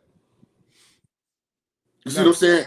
Right. So you can't bend the rules. And he didn't get a technical though. Just for clarity, he didn't get in trouble in game. They just clipped that off. It's on social, and the fact that he literally just got fined. But I thought he got fined for something. That just happened last week for the gun motion. So that just happened a week ago. So now you're going to immediately do this to me. All right. If anything, Shaun. So there was no penalty. I said, it's stupid. At least can we agree to that? It ain't smart. There was no penalty for that. Not on the court. No, there was no. Was there a post-game penalty? Was there some kind of fine or something? Nothing happened yet. We'll see. Even with the gun toting thing, he didn't get and nothing happened on the court, but post-game he got fined. See, I get confused with the gun thing because my young kings told me that was invented like they were pumping ice into their veins. And it's kind of that's this one right here. That's this one right here. Oh, okay. Yeah, Ja was right here with the AK. And he pointed at Steph and Draymond and them. I'm so out the loop. I'm trying to figure out what the best cigar is to smoke to watch the game. And they coming up with hand signals to kill people. I don't know what's going on, man. I feel like some of these sports. You an old head now. He said, I don't know what's going on. I don't know what's going on. What are the best cigars, by the way? There is emotion involved in professional sports that you have to allow some of the natural reactions to be a part of the game. I hear you. But is that a natural reaction, throwing a grenade in the crowd and then covering your head up? Or was that playing? So if you already talk to me, Shaun, moderated my behavior by fining me for almost everything, I'm still trying to be creative in what I can do to show my excitement. So Shaun, last question on this. If you're the Memphis Grizzlies head coach, right, and your star player, Ja Morant, just got fined for the and then next game, now he's throwing a boom grenade. You tell me as the head coach, as the leader, you cool with that?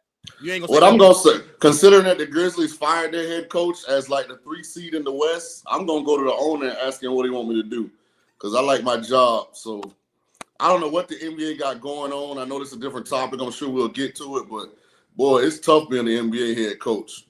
Nah, it's a joke. It's a joke. Hey, Ja Morant, go gangbang, homie. I'm tired of the bullshit. Get the fuck out. Like, I'm tired of this bullshit. Like, you got a problem with that, JB? Yeah, you now slapping me in the face as the coach. Fuck you. Get out. So then how does he? You just got me fired. You just got a motherfucker fired, and now you want to continue to do it after this soft ass fucking commissioner told you not to.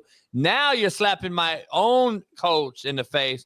And you make my daddy look like a homeboy and a fanboy because my daddy can't tell me and check me as my father anymore. Like, that's what you're telling me. And you're telling all the babies out there, too. Fuck the rules. Fuck leadership.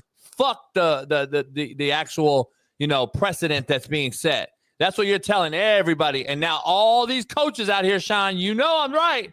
You now got to teach these youngsters, don't be like Ja Morant. Be the player, but don't go out and act like him. So go ahead. So JB, let me pose this question to you, because I'm not the biggest Ja Morant fan anyway. You're like, I get kids that come from certain environments that don't know no better. That's all they saw growing up. That's the problem. Ja acting out. I've done my research. He didn't come from that. So I know a guy that personally coached him, so I know for a fact. He didn't come from that. I came from that. Shaun came from that. JB came from that. I was a 2-parent household. I'm not gonna sit on here and lie. JB, I'm saying you from the hood though. That'd be like me walking around with gold teeth, acting like, come on. That's your city culture though. But I wasn't allowed to do that growing up, so I'm gonna become an adult and act like I was. Like, cut it out. Talk about it. JB, my question is this. You're the head coach of the Grizzlies. Ja walks into your office and he asks you a question that you know is an honest question that's authentic and pure from his core. Coach, I didn't mean any harm by what I did. I'm an emotional person. I'm trying to put a speedometer on some of my reactions, but what do you want me to do in those high intensity moments where we have success and I'm trying to express it? Act like you fucking been there before.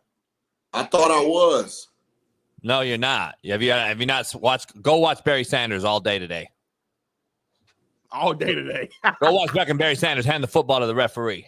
Coach, stop acting out. Coach, I'm 24 years old. Who the fuck is Barry Sanders? Go watch Jason Tatum then, your peer. A guy who goes out there and hoops. He ain't out here throwing no gun stuff up. He hooping, making clutch shots. He might say something to the crowd, but he's not out here. We keep playing. Hey, go Google it. Coach, he's light skinned with good hair. Next. He's a champion too. And when you grew up with a bunch of light skins and good hair, and your mama and your daddy, and you know damn well you were Carlton Huxtable. Listen, y'all are being impossible. I am telling you, if the kid comes to you player, at this point and says, Shaun, let me ask you, why are we making excuses for a kid? I don't make excuses. No. I know. I'm saying, why are we out here making excuses for a kid who never had to make excuses growing up? He had it all. He had it all. I'm not making excuses. He had it all. Why are we now making excuses for this grown ass man who's made $250 million? Now we're making excuses. I'm not. I'm saying I didn't think the last celebration was egregious. That's what I'm saying. You know what's the storyline though. It matters, Shaun. I know you saying it don't. It's the lead up to that. I'm on my quote of the day bag today, but I gotta ask you something, and this is just something off the top of the head because I've been saying this for a while. Weak excuses to me build weak people. Like, weak excuses build weak people, and hard truths create tough skin. Like, that's just a fact. That's how I always was with my players. That's why I always told JB, the white boy with the black kids, you a racist. No, go ask those kids. Like, the truth of the matter is we allow weak excuses, and then weak people get what? Killed. And now we're going to be out here tripping when Ja Morant takes a bullet because he's in fucking Memphis, by the way, the #1 murder capital of the world in 2025, other than a third world country, in the country that I'm saying. And now we're going to say what? When the cat gets some fucking wannabe who wants to take Ja's fucking chain because he's doing this shit on IG Live, now who's going to be the guy they blame? The coach, the mama, the daddy. The daddy's now a fanboy and not a father. Like, when are we going to stop the excuses? So to your question, as the coach, when you came in my office, he's getting motherfucked by me in a good way to save his life. And that's what I don't understand. We're not doing enough of that. You know what? To your point, though, I agree with you. We can't, because Mike Malone just got fired for doing it. That's the problem. We have this problem going on. So now this is interesting, Jay. But this is a really interesting topic because me and you normally are eye to eye when it comes on how we would handle players. I actually think, and I may be completely on an island by myself, I would defend Ja if I was the head coach on this one. I would say you're punishing the player, not the behavior. When do you ask yourself, though, when do you say, hey, come in here. I know you a fake-ass good boy. Stop fronting. And when do you say to yourself, though, Shaun, and I'm not fucking around. I'm asking Shaun if he was the head coach saying he's defending him. When are you telling yourself, Shaun, before he walks in the office, damn, does this motherfucker want to be saved? Like, you got to ask yourself that question first, in my opinion. Does this cat Ja want to be saved? Because if he don't want to be saved, at least as far as what the public knows, since Ja has come back from suspension for the most part, I mean, he's cleaned it up. It's been quiet. It's been quiet. He ain't did nothing. Yeah, so I mean, at some point, I got to give a kid some grace. Once he puts a sustained, consistent pattern of better behavior up there, I don't want to. I don't know. This is an interesting one. I think this will come down to the relationship I have with Ja. It's the bottom line though. It's back to these young cats getting this entitlement or being enabled by a dad who sits on the sideline talking shit to Shannon Sharp, drinking and whiskey and shit, trying to be his homie now because he's made it or he thinks he's made it. But the fact of the matter is, we're one bullet away from sitting here like, damn, I should have been tougher on him.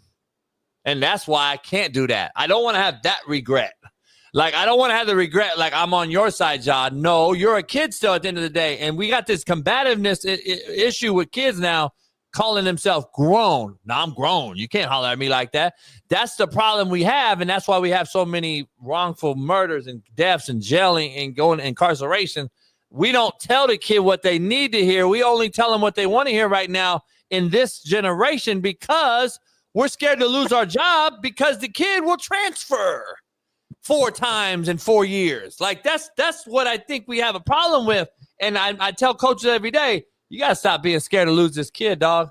And I'm glad Fran Brown came out, Shaun, and said, you can enter the portal, but I can also put your ass in the portal now because I can go. Because, Shaun, I just told Smitty to start the show, and I was like, no, you better lucky that Shaun and I ain't coaching right now because I will flip this shit and go ahead and transfer a 5-star. I'll have a new one in 48 hours or less. Hey, JB, boy, y'all want to be pros? I'm going to treat y'all like pros. But you'll get fired for being late to practice. Conduct detrimental to the team.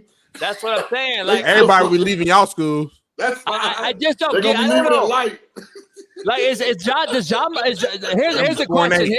Here's the real question I have for Ja Morant. If he's gonna walk in my office, Shaun. If he's gonna rock in my office, Smitty, are we dismissing the fact what's happening in the real world, and we're gonna just act like Memphis ain't popping off right now? Like, in the country of big scheme of things, we're not going to act like, hey, dog, unless you're in bulletproof Hummers all day. Are we not going to say that these cats out here killing rappers and RP Young Dolph, homie? Like, these cats out here really trying to get active in Memphis, trying to put themselves up on the map as the murder capital. Isn't that what Sauce Walker artist got killed a couple weeks ago? Yeah, some rapper. Yeah. And then they killed that guy. Right back, they got him right back. I don't even care, but in Houston, No, the Houston Cats came to Memphis, killed a cat in Memphis. Then the Cats got him back, I guess. So, like, I'm just trying to figure out, is those are gangsters or thugs or whatever y'all want to call them in the Midwest. Is Ja Morant that? Because then you don't need to be playing. That's what I don't grab. We got to separate this. Are you a gangster, homie, or we know you're not? Like, let's you a get gangster or a bitch? Make your mind up. Like then get the fuck out of the league because you're giving the NBA a bad eye. You're making Adam Silver look real soft right now, and making Adam Silver either shit or get out the pot because the whole league has a problem right now, and it's this, Shaun. When I make a 3, and we're making it about Ja Morant, but he needs to stand on business and say it's banned in the league, just like the NFL did. Right now, it's only Ja Morant, and it's a bad precedent. And now Ja Morant's going to flip the script and throw a grenade last night. And now, what's going to be next? Is he going to get a shank a motherfucker? Like, come on, what are we doing, homie? This is a joke. All right, Shaun, one last response, and then I gotta keep this train rolling. We got too many. All right, let's go. I just want to say shout out to Memphis, man. Rendezvous, the Peabody Hotel, Fred's. It's on the best fried chicken in the world. There's some good people down there too, man. Shout out to Memphis, man. Shout out to Memphis, man. Beale Street. Let's keep this train rolling, though, man. The Steelers have a top 30 visit schedule with Colorado QB Shedeur Sanders. I'm gonna go with you first, Shaun.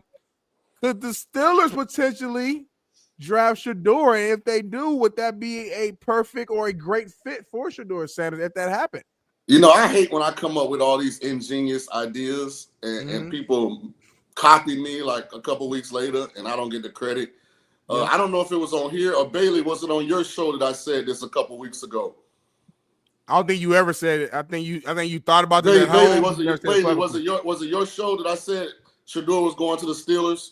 But he shrugged his shoulders. He You might have mentioned that was an option after it because we talked right after Jameis signed with New York. So we probably discussed it at one point or another. I thought more and more this would be, and I don't think he drops to 21. I think if he gets by, where's New Orleans at 12? New Orleans is 9. New Orleans is at 9. At 9, if he gets past that 10, 11 spot, I can see Pittsburgh trading up into the teens to take Shedeur. Jason, I'll be honest with you though, I don't want him to go to Pittsburgh for his own sake. As much as I love Mike Tomlin, shout out to the Noops out there, Mike Tomlin, my guy. Their organization has been terrible at incubating quarterbacks. Yeah, I agree. I don't think there's any help in this kid though. He is what he is. He just don't See, have we it. differ. I want to be clear that me and JB differ completely on our evaluation. I want to be clear. I think Shedeur is. What are you gonna make? What are you gonna make him do? I have a late first round, early second round grade on Shedeur. That means I think in the right situation, Shedeur can go be a competent starter. In a perfect situation, he goes and sits and becomes a good starter in a year or two. JB thinks that Shedeur is undraftable. We have drastically different evaluations. I don't think he's undraftable. I think his draft stock would be totally different with a different last name. That's all I've said. Now here's the thing. I'm going to go with Joe Theismann on this.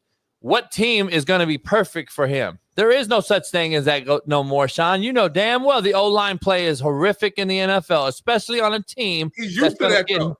But this is my thing, though. That's his problem, though. Like, good quarterbacks make shitty O-lines better. He holds on to the damn ball too long. He threw a 4,000-something yard, 30-some touchdown cover in the says won 9 games. And he made them better. You can give me all the stats you want. AR5 threw for that, too. Let me tell you something. No, he did. Let me tell you something. Let me ask something, Shaun.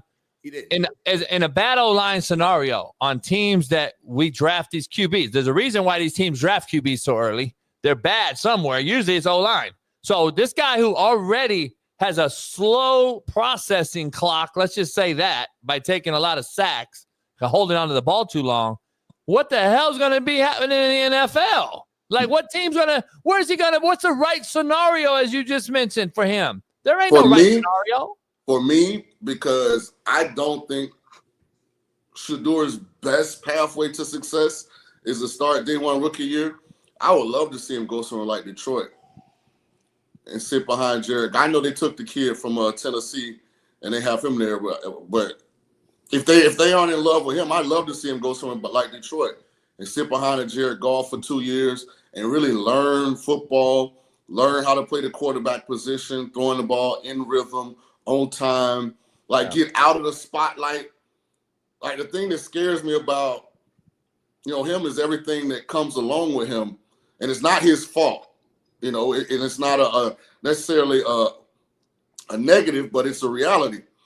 Like, if he goes in the top 5, the amount of off-the-field business he's going to have to deal with is significant. If he goes in the mid-20s and he doesn't play for 2 years, he can get away from some of that stuff outside of football, not be under his dad's thumb, and just be somewhere and learn the game and see somebody else play the quarterback position for the first time in his life. That's the one thing about Shedeur. He's always been the guy. I think that's my point. He's never had to compete. I think the fragility of his mindset, if he goes later in the draft, I'm going to be honest, I think if he goes later, it'll even be worse for him in the I NFL. disagree with you right there. I don't take Shedeur as a mentally weak kid. Yeah, at all. I'm not saying mentally weak. Extremely emotionally and mentally strong. I'm not saying mentally weak. I'm saying he's mentally fragile. And there's a difference. You're going to be fragile because your peer pressure that you are going to face from after being the guy and doing all the shit and being that flamboyant baller, he thinks he's the guy, whoop, whoop, whoop, whoop, that he just did 4,000 yards and all that. You go to the NFL late in the draft, 21 or later, the fucking social media backlash that this kid is. Don't tell me you don't watch it and don't look at it. It's going to be a fight. I don't think he'll get backlash. I think people will be on the opposite side, like, "Oh, y'all tripping, y'all missed out." But you know, like, I think it'll be like support, like, go prove it wrong to the door. I think he's like any other athlete or celebrity that lives and dies with their social media existence. What happens when he doesn't, when he has to finally compete with some big boys, some guys that have been there, which he's never done, and then he's like, "Oh man, I'm not the guy." Like, I don't think that's how he's going to process the information. But I think it's a process that he needs to go to become the best version of Shedeur.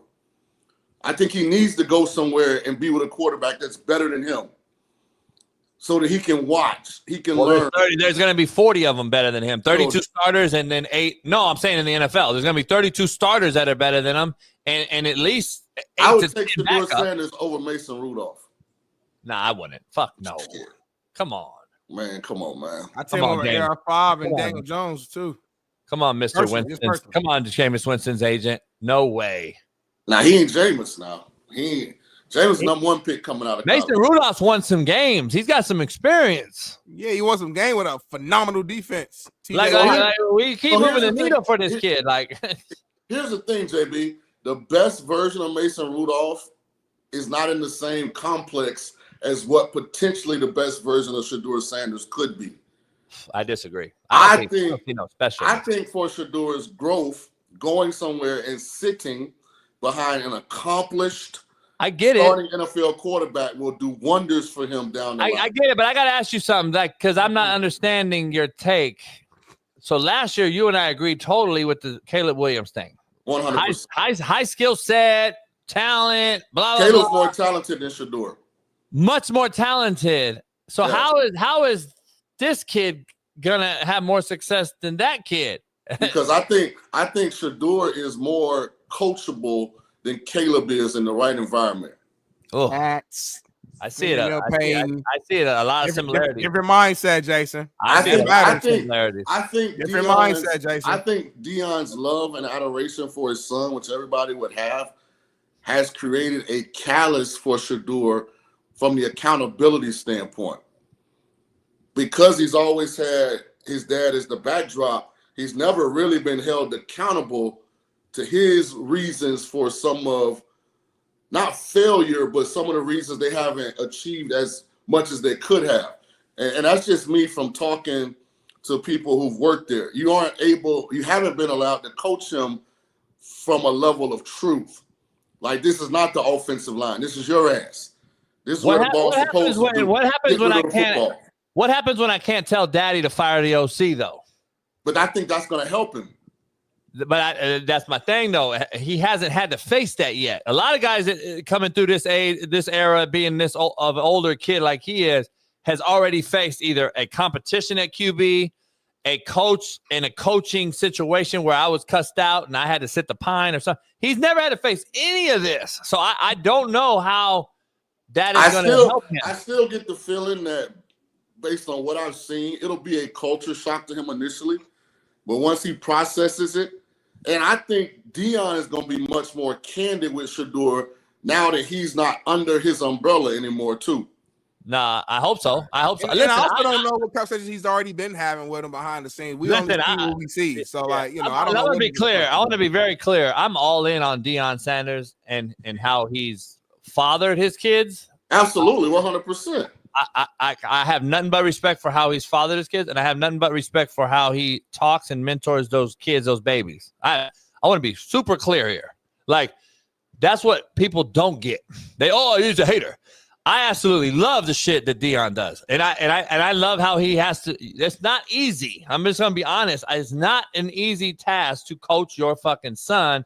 And I came on this show a year ago with Smitty, and I'm like, I'm not a LeBron guy. But like anyone that says that it's not a beautiful thing to see him and his son play on an NBA court together when they came out is crazy. Because any father would love to have been out on the fucking court with his son. So like I want to be fucking clear. That's what people don't understand. You can't dissect the difference between the truth and the fucking and what you call hate. There's a whole different scenario here. Now, does that mean that I think the kid deserved to be drafted? No. But the fact of the matter of him walking out there with his daddy is still the fact. Like that is Bronny something you can't take deserved away. to be drafted too. Only person can hold Bronny back is JJ Redick, but not putting him in the game. Yeah, he didn't deserve to be drafted. But yeah, so like that's my so like I like that part you can't take away. I would have loved to coach my son on one side. I don't know if I would have loved to be coached by my dad on the other though. That's the crazy part. And JB, this is a unique environment because Shedeur is the most talented of the boys. Like he's better. He's more better than Shiloh, and he's better than Bucky. Yeah, no doubt. Oh yeah, they're not very good. Yeah. I'm not gonna say that. Shiloh's an NFL player. He'll get drafted. He'll find a home somewhere. He's not an NFL player. He's a CFL player. They'll move him to like a rover type. You know, he's called a rover. He'll get drafted again. We gotta dismiss the fact that if he'll be like a fifth round guy. He's like a fifth round guy. That's fine. But Smitty, if outside backup, put some weight on him. But that's my point. If he doesn't have Sanders' last name, he's not draftable. Stop. I think Shiloh can be an elite special team. All right, Judge JB. Okay, then why didn't Bucky get drafted then? If that's the argument, because he's the worst of all of them. But okay, well, stop saying that then. That means there's some skill set behind it, homie. He didn't pursue Why it didn't like Michael this. Jordan kids get drafted, homie? He didn't pursue it like this. All right then. Come on, they weren't very. Come on, man. Like I'm questioning. I'm questioning the DNA, the scenario. It changes. The chat on crack cocaine today too. Generations change. The DNA, homie. The lineage changes, bro. Like some people have better sons, some people have worse sons. It just is what it is. Shaun knows this. I know this. Sometimes your kid's better or they worse. Last thing, forget all that. Brass tacks. How long of a career will Shedeur have in the NFL? Your opinion, Jason, and we're gonna move on. 3 or less. All right, he's hating. So anyway, we'll move on. John Gruden says that Will Howard reminds him of Josh Allen. They both went to the combine at 6'4", 235 pounds, and there's a video of him talking about it, man. Check this out. Big dual threat quarterback, aren't you? Oh, yeah. Isn't that what you are? Damn right. Who is this? Josh Allen, man. No, it's not. It's the MVP of the league, MVP man. Josh Allen. He's a real big dual threat now. But when I look at Joshua Allen, he went to the combine. What was he? 6'4". What are you? 6'4". How much did he weigh? It's 237. You guys are the same size, man.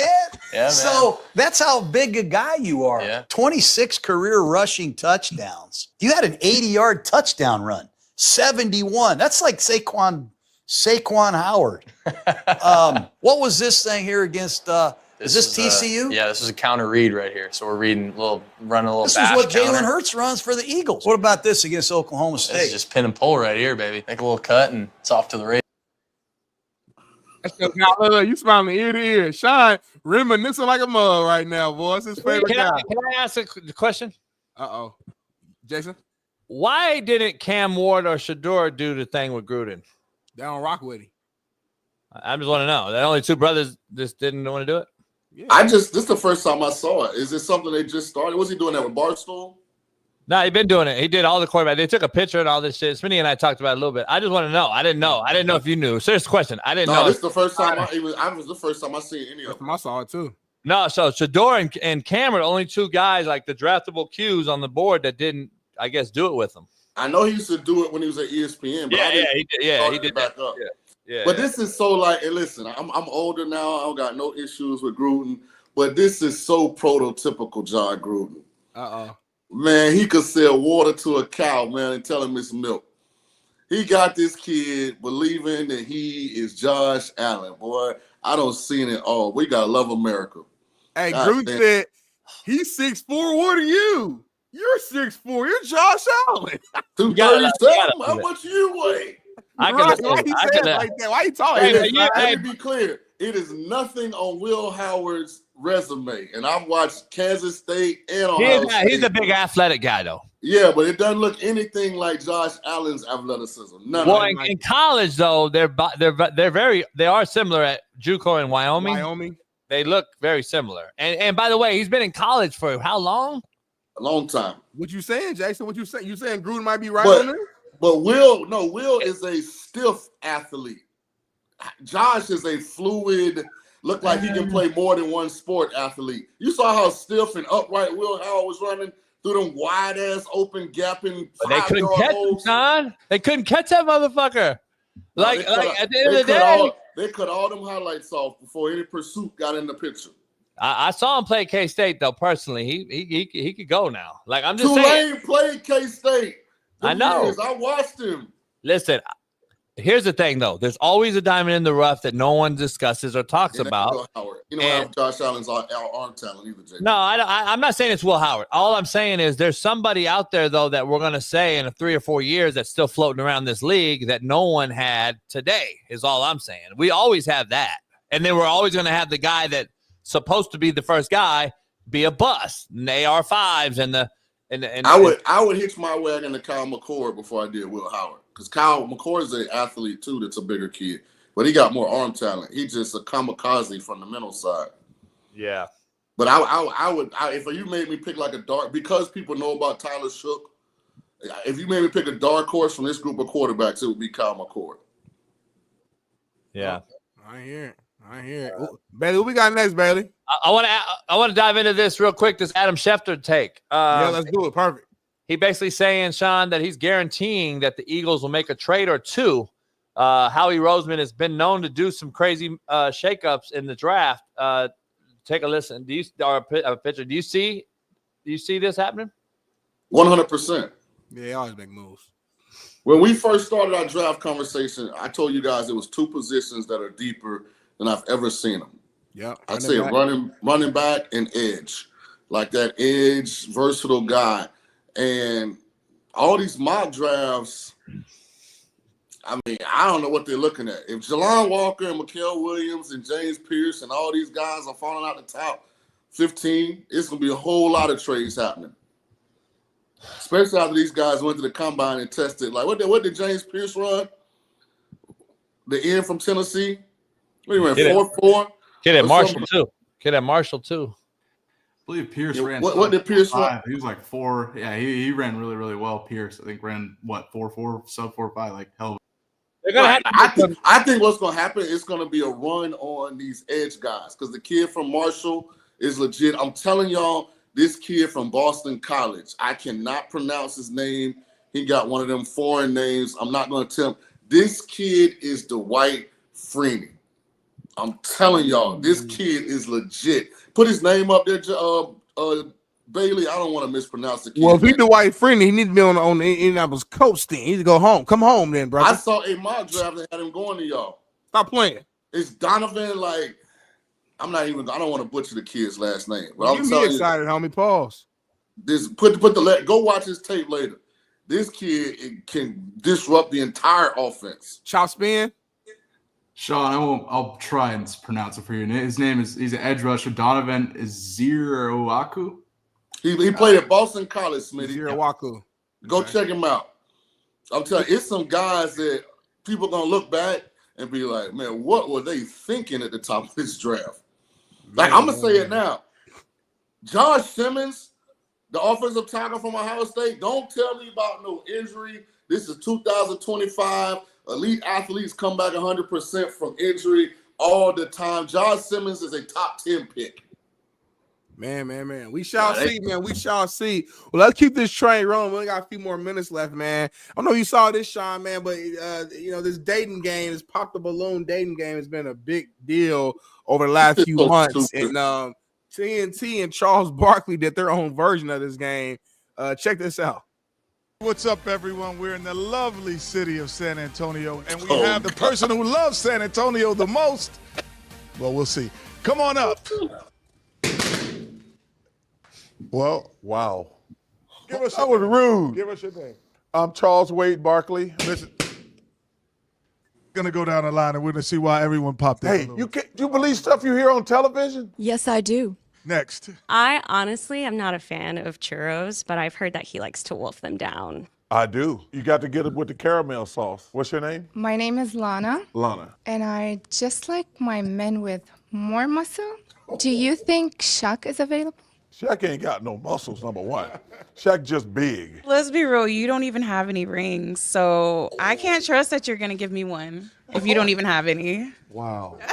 It's a good thing I'm not sensitive. What's your name? Loida. And I popped my balloon because, have you seen his golf swing?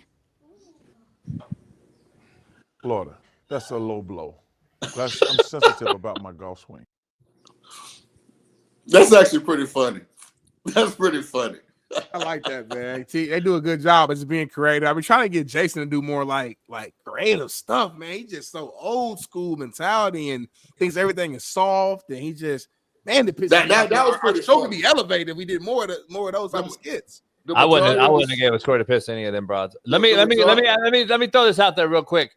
The context of this, Smitty, you know more than me. This because I think he clowns San Antonio females. Or something. He said San Antonio had nothing but big women. Everything they said about him, like, is kind of a comeback to stuff that he said. Right. Yeah, 100%. He always said they women and nothing but big women out there. He said, man, we gotta go to San Antonio, man. They be eating them churros and Taco Tuesday. Yeah, that's crazy, man. Shout out to Eddie Manyweather, man, for dropping the big time 99 cent. That actual show is ridiculously stupid. Hey, Shaun, let's transition real quick off topic. The Masters starts this weekend. I'm glad you brought that up. We'll have you back on. We'll have you back on Friday. But it starts tomorrow, and and I got to help people make back this money they lost believing in you in Houston, which I told you Florida boys was gonna win that. You said by 10, and it was a blowout and all this old shit. When Houston was up 12, the game should have been over. But anyway, bottom line is you didn't say that about Duke. You got Scotty or the field?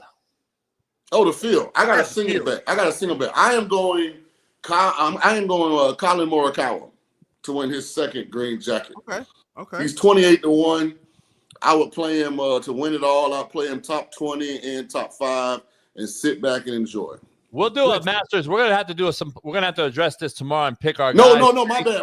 I gave you the wrong name. I'm sorry, guys. All the Asian guys look alike. I'm sorry. Hideki Matsuyama. Matsuyama. Not Morikawa. Hideki Matsuyama. My bad. Yeah. I'm putting big money down on my guy Davis Riley. I know he's a little bit of a sleeper. He's finished top 10. I want to say twice. Got 2 career wins. No one's talking about him right now. American Cat went to Alabama. I'm putting big money on him. JB, what Starbucks conversation is Smitty over here? He don't know nothing about no goddamn Davis Riley. He never even heard of him. Here's the thing.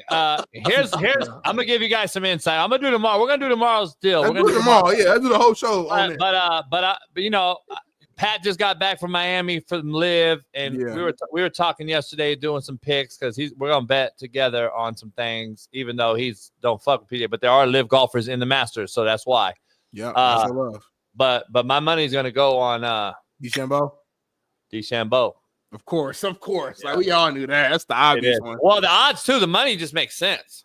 That's like me picking Duke, homie. Like, duh. Nah, not really. Not really. You a casual. If you pick DeChambeau, you're just a casual. Like no, not really, because the Masters is very finite. Like picking the Chiefs.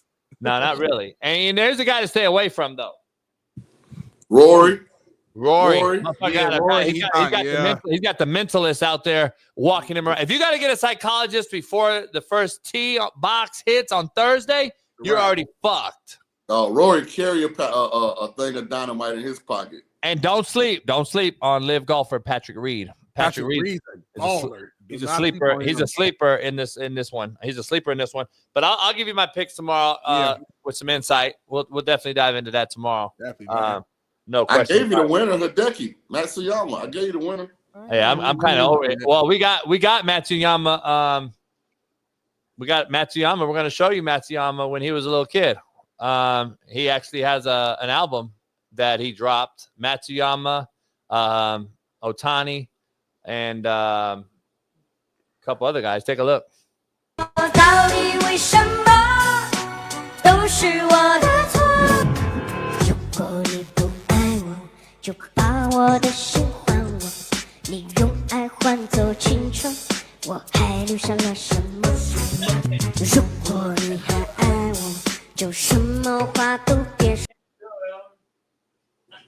can't do it no more, homie. I can't do it no more, homie. Because you know why I can't do it no more, homie? I found out something on the commercial break. Oh, me too. They're midgets, homie. They're not kids. I thought they was kids, homie, the whole time. No, I thought they were midgets. I thought it was kids the whole time. and they singing a love song. I feel horrible. I thought they were actual kids. If you listen to it all the way, Shaun, that motherfucker starts flowing. They started rapping. We should have kept. Yeah, they started like spitting.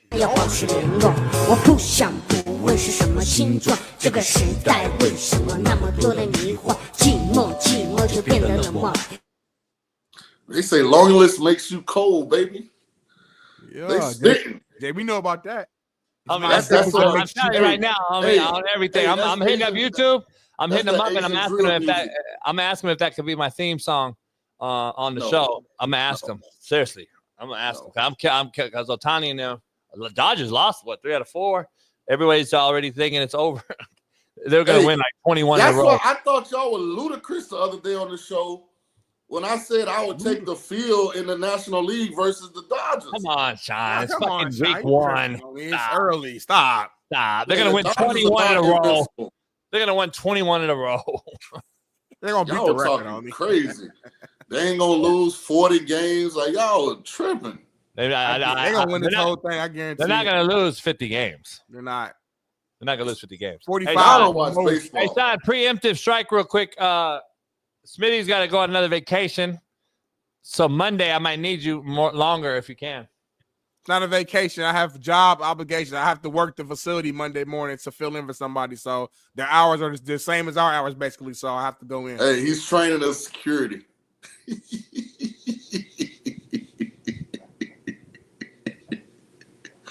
He'll put the muscles to work. Hey, by the way, as we end the show, you cool with Stephen A. running for president?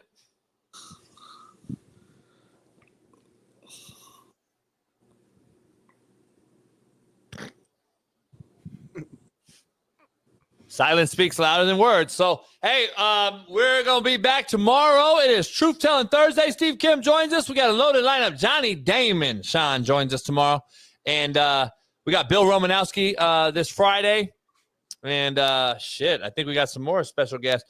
Yesterday was Scoop Jackson and Chris Myers. I rocked that because Smitty had to leave again. Just keeps common denominator, Shaun. This motherfucker, Smitty had to leave. Smitty's leaving. Y'all old heads take your head all y'all want. Y'all don't have no 9 to 5s. All y'all do is this full time, and I envy y'all. But I got 9 to 5. I got bills to pay. I got other jobs. I do. What's his name on ESPN? Windhorse? Wimby, yes. Windhorse. Windhorse, yeah. I'm about to say Wimby. Brian Windhorse. Does he not look like the old Jonah Hill? No, he don't. All chubby white dudes don't look alike, homie. Let's move on. Close the show out in the hell of a show. Hey, he looked like Jonah Hill, homie. He don't look like that's a bad flame. Like when you're good, you're good. I'm looking at it right now. I thought it was Jonah Hill. And then, have you seen Jonah Hill lately? He's skinny, homie. Yes. No, it ain't skinny. It's unhealthy, homie. He's been small for years, homie. Like Justin Bieber, Jonah Hill. He's been living under a rock for a while. He's been small for a long time, homie. But Catch Smitty, up, no mustard. Smitty, they all been on that Diddy shit, homie. The Diddy shit came out, and all of a sudden these motherfuckers looking unhealthy. You know, Britney Spears took her teeth out. Fuck it, like it's a lot of shit cracking, homie. Justin Bieber looked like a bass head. Like it's a lot of shit cracking with these Hollywood weirdos. I'm flying home to Indy next Thursday night, catching a red eye, but I'm gonna do the Friday show at home. No, I'm doing the Friday show at home though. So I'm just letting you know, I'm gonna be on the East Coast. So I'm gonna do the show at probably my mama or my mother-in-law crib from 9 a.m. Eastern to 12 p.m. I'm gonna be on East Coast time. So it's my little sister prom this weekend. I'm flying home to see my sister as she go off the prom, man. You know, I'm big brother. You know. Congratulations, man. Tell her we said congrats. Thanks, my guy. Appreciate you, OJ. It's all about family. You ain't got family, you ain't got nothing. So you make sacrifices. JB, you know that internet tricky in Indy, so I'll be on standby. Bet. Appreciate it. Now I'm probably at my mother-in-law house. Her Wi-Fi decent. Hey, do me a favor. Hey, get a Indy jersey and have like Jones on one side and AR-15 on the other. You know, so hey, you gotta plant your flag too. By the way, who are you planting your flag with? Daniel Jones or AR-15? Just let me wait throughout the draft. We might draft Shador, so let's just wait. Hey, Shaun, this cat's the leader of oxymoronic takes. Yesterday, he said, this show's damn near big. We almost huge. I did say that. What you said something like, we're damn near big. Or what did you say? It was something like that. You close. I said damn near. We damn near huge, and we almost big or something, dog. It was JB. I don't know what I said. JB, give him a break, JB. He went to Ball State, man. You know, they can't afford to order the good books. Sure, he can't really comment. JB with the JUCO, so like they got the Steve Harvey books. You can't hold him accountable for what he wasn't exposed to. Ball State has a great education, by the way. You do know, hold on. Y'all do know David Letterman with the Ball State, right? Yeah, he's a nobody. The David Letterman school, homie. Ain't nobody. He's a He's way comedian. better than you. He's a comedian. He found it really funny. He's a journalist, homie. He like the worst comedian ever to host that. What's called? The Ball brothers went there, not little Mello. I'm talking about the Mason Ball jars that y'all be drinking out of and getting pickles out of. Ball State, homie. Hey, well, he gets sensitive about Muncie, Indiana, don't he? The dude, Schneider from Papa John's that said a little comment. Smitty, it's okay, man. The Ball State. educational budget at Ball State. What comment? Big. We get it, man. What comment? Ball State. What comment did the cat from Papa John's make? Just look it up and Google it. That's Whitlock guy. They cool. So I'm trying to keep everything, but just Google it. It's all right, man. He took the recipe from one of our main pizza spots, Greek's Pizzeria, one of the best pizza spots in all Indiana. He took the baseline of their recipe, added a little something to it, and came up with Papa John's. Everybody know the story. Hey, it's a fact. They got a co-op with the local high school like this. I'm gonna talk to Ball State. We gonna put Tulane on the schedule in the next 2 years. We gonna put belt to ass.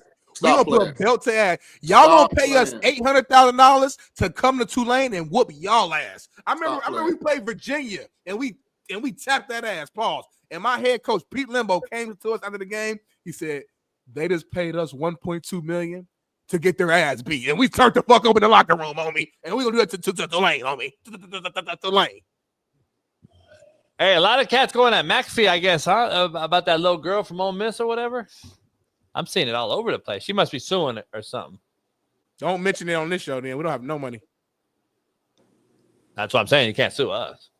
Dijon, I'm not claiming nothing. I'm just keeping, I got a lot of connections and stuff to people, so I just kind of keep things just loose. I ain't got no time for no drama. I'm a grown ass man, 31 years old. I might take the dogs to the yacht today. I might take the yacht. It's like 80. I might take the dogs to the yacht today. I don't know. Middle of the week. You might do what? Take the dogs to the yacht. What's up, Leah? Put that Wonder Bread up there. And go dump the shitter too. I know it's full. If that ain't some white I just dumped it, cleaned it out. Hey, sweetie, if that ain't some white people shit, it's hump day in the country. Everybody's struggling economically. This rich white man talking about I might take my dogs out to the yacht today. He said, "Hey, Shaun, you said this hump day. Everybody's struggling. We got 80% tariffs hikes on products. Gas is high. Eggs $30. And this motherfucker say I'm about to go on the yacht on a Wednesday. People stressing. He talking about I may take the dogs to the yacht. That's good, Shaun. And he mad at me because I gotta go clock in extra time on Monday and say I'm traveling. You on the yacht today on a Wednesday? Like, hold on, before you leave. That's a good point, Shaun. This motherfucker really sitting there like, what should I do next today? Oh, man. I gotta work. Shaun probably gotta work. He got a family to take care of. He about to go on a yacht, homie. That's crazy. Appreciate y'all, man. Thank you, Shaun, again being on the show, man. All right, man. Y'all have a good day, man. Y'all have a good one. Hit that like button, subscribe, man. And man, listen, we're gonna see y'all again tomorrow, man. Big time guests, big time everything. JB, we are still waiting for you to do a full pro day workout. We want the video done by Monday at the latest. No excuses, homie. See y'all tomorrow. Peace.